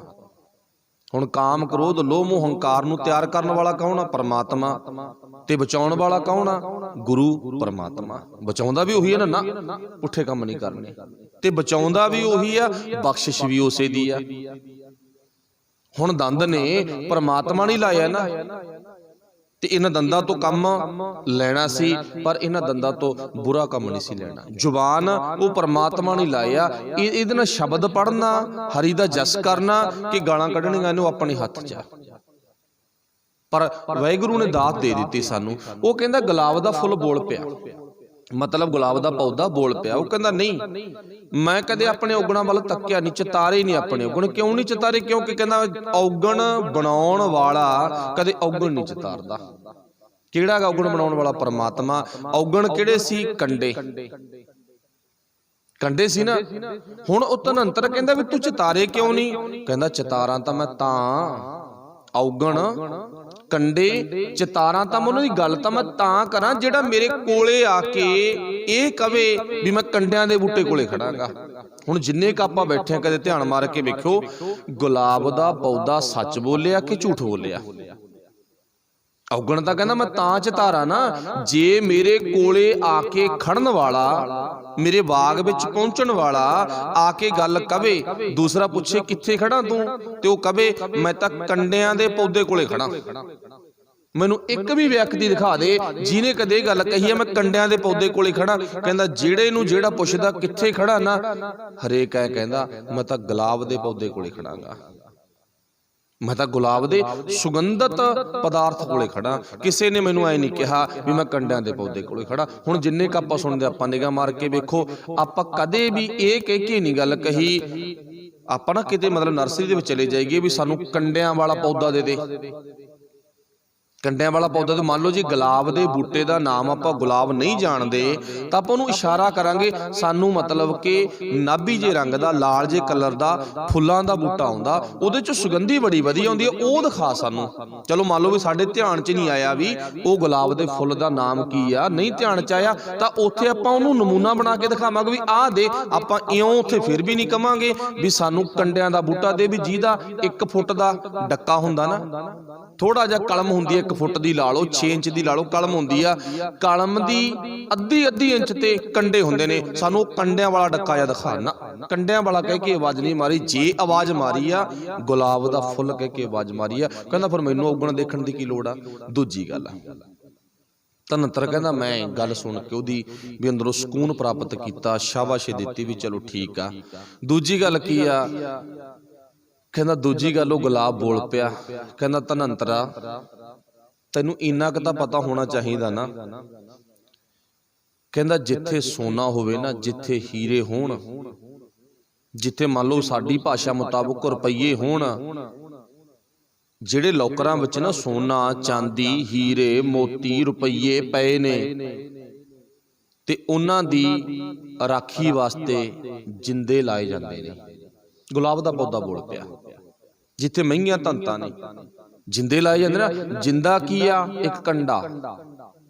ਜਿੰਦਾ ਕੰਡਾ ਨਾ, ਇਵੇਂ ਜਿਵੇਂ ਆ ਵਾਹਿਗੁਰੂ ਨੇ ਮੈਨੂੰ ਕਿੱਡੀ ਵੱਡੀ ਦਾਤ ਦਿੱਤੀ ਹੈ, ਗੁਲਾਬ ਦੀ ਖੁਸ਼ਬੂ ਮੇਰੇ ਅੰਦਰ ਕਿੱਡੀ ਵੱਡੀ ਗੁਣਾਂ ਦੀ ਖੁਸ਼ਬੂ ਭਰੀ ਆ ਨਾ, ਇਹ ਫਿਰ ਜਿੰਦਾ ਲਾਇਆ। ਕੰਡਾ ਕੀ ਆ? ਇਹ ਜਿੰਦਾ ਗਾ, ਜਣਾ ਖਣਾ ਕੇ ਕਿਤੇ ਹੱਥ ਨਾ ਪਾਲੇ। ਹੱਥ ਉਹੀ ਪਾਊ ਜਿਹੜਾ ਮੇਰਾ ਆਸ਼ਿਕ ਹੋਊਗਾ। ਜਿਹੜਾ ਮੇਰਾ ਆਸ਼ਿਕ ਨਹੀਂ ਨਾ, ਉਹ ਹੱਥ ਨਹੀਂ ਪਾਉਂਦਾ, ਉਹ ਤਾਂ ਲੰਘ ਜੂ ਕੋਲ ਦੀ। ਪੱਬਰ ਤੂੰ ਹਰਿਆਵਲਾ ਕਵਲਾ ਕੰਚਨ ਬੰਨ, ਕਹਿ ਦੋਖੜੇ ਸੜੇ ਉਹ। ਪਾਤਸ਼ਾਹ ਜੀ ਨੇ ਜ਼ਿਕਰ ਕੀਤਾ ਨਾ ਵੀ ਭਾਵ ਕੱਲ ਤੂੰ ਕਿੰਨਾ ਹਰਿਆਵਲਾ ਸੀ ਤੇ ਅੱਜ ਮੈਂ ਤੇਰੇ ਕੋਲੇ ਆਇਆ, ਅੱਜ ਤੇਰਾ ਨਮੂਨਾ ਬਦਲ ਗਿਆ। ਉਹੀ ਆ ਕੇ ਕਹੂਗਾ ਜਿਹਦੇ ਨਾਲ ਮੇਰੀ ਦੋਸਤੀ ਹੋਵੇਗੀ, ਮਿੱਤਰਤਾ ਹੋਵੇਗੀ, ਹਰੇਕ ਮੇਰੇ ਕੋਲੇ ਨਹੀਂ ਆਵੇਗਾ। ਗੁਲਾਬ ਦੇ ਫੁੱਲਾਂ ਦਾ ਮੁਰੀਦ ਹਰੇਕ ਨਹੀਂ, ਇਹ ਤਾਂ ਤੂੰ ਪਤਾ ਨਹੀਂ ਕਿਵੇਂ ਆ ਗਿਆ। ਧਨੰਤਰ ਕਹਿੰਦਾ ਮੇਰਾ ਦਿਮਾਗ ਉੱਥੇ ਖੁੱਲ ਗਿਆ। ਇਵੇਂ ਜਿਵੇਂ ਇੱਥੇ ਗੁਰੂ ਸਾਹਿਬ ਨੇ ਜ਼ਿਕਰ ਕੀਤਾ, ਗੁਰਦੇਵ ਪਾਤਸ਼ਾਹ ਜੀ ਕਹਿੰਦੇ ਨਾ ਫਿਰ ਰੱਬੀ ਪਿਆਰਿਆਂ ਦੇ ਅੰਦਰ ਇੱਕ ਭਾਵਨਾ ਬਣ ਜਾਂਦੀ ਆ, ਜੋ ਮੈਂ ਗੁਰੂ ਤੋਂ ਪ੍ਰਾਪਤ ਕੀਤਾ ਅੱਗੇ ਮੈਂ ਉਹ ਸੁਗੰਧ ਵੰਡਾ, ਤੇ ਉਹ ਸੁਗੰਧ ਦੀ ਰਾਖੀ ਦੇ ਲਈ ਕੰਡੇ ਕੀ ਨੇ? ਮੇਰੀ ਨਿੱਕੀ ਜਾਤ। ਕੰਡੇ ਕੀ ਨੇ? ਮੇਰੀ ਗਰੀਬੀ। ਕੰਡੇ ਕੀ ਨੇ? ਮੇਰਾ ਸਾਦਾਪਣ। ਕੰਡੇ ਕੀ ਨੇ? ਮੇਰਾ ਆਮ ਜਿਹਾ ਸੁਭਾਅ। ਇਹ ਕੰਡੇ ਆ ਨਾ, ਹਰੇਕ ਬੰਦਾ ਨੇੜੇ ਨਹੀਂ ਆਉਂਦਾ। ਅੱਛਾ, ਜਿਹੜਿਆਂ ਨੇ ਕੰਡੇ ਲਾ ਦਿੱਤੇ, ਅਮੀਰ ਵੀ ਨੇ, ਸਾਦਾ ਸੁਭਾਅ ਵੀ ਨਹੀਂ, ਸਿੰਪਲ ਜੀਵਨ ਵੀ ਨਹੀਂ ਹੈ, ਉਹਨਾਂ ਕੋਲੇ ਹਰੇਕ ਪਹੁੰਚ ਕਰ ਲੈਂਦਾ, ਪਰ ਵਾਹਿਗੁਰੂ ਭਲਾ ਕਰੇ ਉੱਥੋਂ ਮਿਲਦਾ ਕੁਛ ਨਹੀਂ। ਮਿਲੂਗਾ ਉੱਥੋਂ ਹੀ ਜਿੱਥੇ ਆ ਕੰਡੇ ਨੇ। ਹੁਣ ਭਗਤ ਰਵਿਦਾਸ ਦੇ ਕੰਡੇ ਨੇ, ਸਾਰੇ ਬਨਾਰਸ ਦੇ ਲੋਕ ਕੀ ਕਹਿੰਦੇ ਨੇ? ਕਹਿੰਦੇ ਤਾਂ ਚਮਿਆਰ ਆ। ਇਹ ਚਮਿਆਰ ਕੀ ਆ? ਕੰਡਾ। ਕੰਡਾ ਨਾ, ਇਹ ਤਾਂ ਇਹਦੇ ਕੋਲ ਹੀ ਕਰਨ ਜਾਣਾ, ਕਹਿੰਦੇ ਇਹ ਕੰਡਾ। ਪਰ ਜਿਹਨੇ ਖੁਸ਼ਬੂ ਲੈਣੀ ਸੀ ਨਾ, ਉਹ ਤਲਵੰਡੀ ਤੋਂ ਚੱਲ ਕੇ ਬਨਾਰਸ ਵਗ ਗਿਆ, ਕਹਿੰਦਾ ਉੱਥੇ ਫੁੱਲ ਖਿੜਿਆ ਪਿਆ। ਜਿਹਨੇ ਖੁਸ਼ਬੂ ਲੈਣੀ ਸੀ, ਉਹ ਦਮਦਮਾ ਸਾਹਿਬ ਤੋਂ ਚੱਲ ਕੇ ਨੰਦੇੜ ਵਗ ਗਿਆ, ਉੱਥੇ ਫੁੱਲ ਕਿਹੜਾ ਸੀ? ਬੰਦਾ ਸਿੰਘ ਬਹਾਦਰ। ਤੇ ਜਿਹਨੇ ਭਾਵ ਛੱਡਿਆ ਸੀ ਉਹਨੂੰ, ਇਹ ਤਾਂ ਆਮ ਬਰਾਗੀ ਸਾਧ ਆ, ਇਹਦੇ ਕੋਲੇ ਆਪਾਂ ਹੀ ਕਰਨਾਗਾ, ਨਿੱਕੀ ਜਾਤ ਦਾਗਾ, ਇਹਦੇ ਕੋਲੇ ਕੀ ਕਰਨਾ ਆਪਾਂ? ਇਹ ਕੰਡੇ। ਫਿਰ ਵਾਹਿਗੁਰੂ ਜੀ ਕਹਿੰਦੇ ਨਾ, ਕਹਿੰਦੇ ਫਿਰ ਭਾਈ ਕੰਡੇ ਉਹ ਪਰਮਾਤਮਾ ਜ਼ਰੂਰ ਲਾਉਂਦਾ। ਸਿੰਪਲ ਜੀਵਨ, ਆਮ ਜਿਹਾ ਸੁਭਾਅ, ਰੁੱਖਾ ਜਿਹਾ ਸੁਭਾਅ, ਇਹ ਪਰਮਾਤਮਾ ਕੰਡੇ ਲਾ ਦਿੰਦਾ ਹੈ। ਇਸ ਕਰਕੇ ਗੁਰੂ ਸਾਹਿਬ ਜੀ ਕਹਿੰਦੇ ਅਨਹਤ ਬਾਣੀ ਗੁਰਮੁਖ ਵਖਾਣੀ, ਜਸ ਸੁਣ ਸੁਣ। ਆਪਣੀ ਗੱਲ ਸੀ ਅੰਦਰ ਦਾ ਖਿੜਨਾ, ਮਨ ਤਨ ਹਰਿਆ। ਹਰਿਆ ਮੀਨਜ਼ ਅੰਦਰੋਂ ਖਿੜਨਾ, ਅੰਦਰੋਂ ਖੁਸ਼ ਹੋਣਾ। ਅੰਦਰੋਂ ਖੁਸ਼ ਉਹੀ ਹੋਵੇਗਾ ਜਿਹਦੇ ਕੋਲੇ ਗੁਣ ਹੋਣਗੇ। ਪੈਸੇ ਵਾਲਿਆਂ ਨੂੰ ਖੁਸ਼ੀ ਨਹੀਂ, ਗੁਣਾਂ ਵਾਲਿਆਂ ਨੂੰ ਖੁਸ਼ੀ ਮਿਲਦੀ ਆ, ਤੇ ਖੁਸ਼ੀ ਦੀ ਦਾਤ ਗੁਰੂ ਕੋਲੋਂ। ਕਿਉਂ ਮਿਲਦੀ ਆ? ਆਪਾਂ ਲਫ਼ਜ਼ ਵਰਤਾ ਸੀ ਨਾ ਪਹਿਲਾਂ, ਖੁਸ਼ੀ ਦੀ ਦਾਤ ਗੁਰੂ ਕੋਲੋਂ ਮਿਲਦੀ ਹੈ। ਕਿਉਂ ਮਿਲਦੀ ਆ? ਇੱਥੇ ਕਿਉਂ ਤੇ ਗੱਲ ਇਹ ਆ, ਗੁਰੂ ਦਿੰਦਾ ਗੁਣ। ਜਦੋਂ ਬੰਦੇ ਕੋਲੇ ਗੁਣ ਆ ਕੇ ਤੇ ਬੰਦਾ ਆਟੋਮੈਟਿਕ ਖੁਸ਼ ਹੋਵੇਗਾ। ਜਿਹਦੇ ਕੋਲੇ ਕਲਾ ਨਾ, ਉਹ ਖੁਸ਼ ਜ਼ਰੂਰ ਹੋਵੇਗਾ। ਜਿਹਦੇ ਕੋਲੇ ਕਲਾ ਨਹੀਂ ਹੈ, ਉਹ ਬੁਝਿਆ ਰਹੇਗਾ। ਜਿਹਦੇ ਕੋਲੇ ਕਲਾ, ਉਹ ਜ਼ਰੂਰ ਖੁਸ਼ ਹੋਵੇਗਾ। ਇਸ ਕਰਕੇ ਗੁਰੂ ਕਲਾ ਦਿੰਦਾ, ਗੁਰੂ ਗੁਣ ਦਿੰਦਾ, ਆਪਣਾ ਖੁਸ਼ ਹੋਣਾ ਸੁਭਾਵਕ ਆ। ਫਿਰ ਇਹ ਖੁਸ਼ੀ ਸਦਾ ਹੀ ਰਹਿੰਦੀ ਆ ਮਨੁੱਖ ਦੇ ਜੀਵਨ 'ਚ, ਸਦਾ ਹੀ ਰਹਿੰਦੀ ਹੈ ਨਾ। ਫਿਰ ਇਹ ਖੁਸ਼ੀ ਕਦੇ ਖਤਮ ਨਹੀਂ ਹੁੰਦੀ। ਅੱਗੇ ਪਾਤਸ਼ਾਹ ਜ਼ਿਕਰ ਕਰਦੇ ਨੇ, ਸਰਬ ਸੁੱਖਾਂ ਤਿਸ ਹੀ ਬਣ ਆਏ। ਕਹਿੰਦੇ ਫਿਰ ਵਾਹਿਗੁਰੂ ਨਾ ਖੁਸ਼ੀ ਦੇ ਵਿੱਚ ਹੀ ਇੰਨੇ ਸੁੱਖ ਦੇਂਦਾ ਉਹਨੂੰ। ਕਹਿੰਦੇ ਸੁੱਖ ਇੰਨੇ ਆ ਜਾਂਦੇ ਨੇ, ਕਹਿੰਦੇ ਉਹਦੇ ਕੋਲੇ ਮੁੱਕਦੇ ਨਹੀਂ ਹਨ। ਸਰਬ ਸੁੱਖਾਂ ਤਿਸ ਹੀ ਬਣ ਆਏ, ਜੋ ਪ੍ਰਭ ਆਪਣਾ ਭਰਿਆ, ਜਿਹਨੇ ਆਪਣੇ ਹਿਰਦੇ ਵਿੱਚ ਪ੍ਰਭੂ ਦਾ ਨਾਮ ਭਰ ਲਿਆ। ਘਰ ਮੈਂ ਨਵਨਿਧ ਭਰੇ ਭੰਡਾਰੇ, ਉਹ ਮੇਰੇ ਮਾਲਕ ਉਰੇ ਵੀ ਨੌ ਨਿਧ ਖਜ਼ਾਨੇ ਭੰਡਾਰੇ ਭਰੇ ਪਏ ਨੇ, ਤੇ ਮਨੁੱਖ ਦਾ ਹਿਰਦਾ ਵੀ ਉਹ ਗੁਣਾਂ ਦੇ ਨਾਲ ਭਰ ਦਿੰਦਾ ਹੈ। ਰਾਮ ਨਾਮ ਰੰਗ ਲਾਗਾ। ਫਿਰ ਉਸ ਮਨੁੱਖ ਦੇ ਜੀਵਨ ਨੂੰ ਪਰਮਾਤਮਾ ਦੇ ਨਾਮ ਦਾ, ਗਿਆਨ ਦਾ ਰੰਗ, ਖੁਸ਼ਬੂ ਚੜ ਜਾਂਦੀ ਹੈ। ਨਾਨਕ ਜਨ ਪ੍ਰਭ ਕਦੇ ਨਾ ਵਿਸਰੈ। ਇਹ ਅਰਦਾਸ ਕਰਿਆ ਕਰ, ਹੇ ਵਾਹਿਗੁਰੂ ਜੀ ਤੂੰ ਮੈਥੋਂ ਕਦੇ ਵੀ ਦੂਰ ਨਾ ਹੋਵੇਂ। ਜਨ ਨਾਨਕ ਪ੍ਰਭ ਕਦੇ ਨਾ ਵਿਸਰੈ। ਪੂਰਨ ਜਾਂ ਕੇ ਭਾਗਾ। ਪੂਰਨ ਤੋਂ ਭਾਵ ਉਹਦੇ ਵੱਡੇ ਭਾਗ ਨੇ, ਉਹ ਪੂਰਾ ਬਣ ਗਿਆ, ਉਹ ਅਧੂਰਾ ਨਹੀਂ ਹੈ।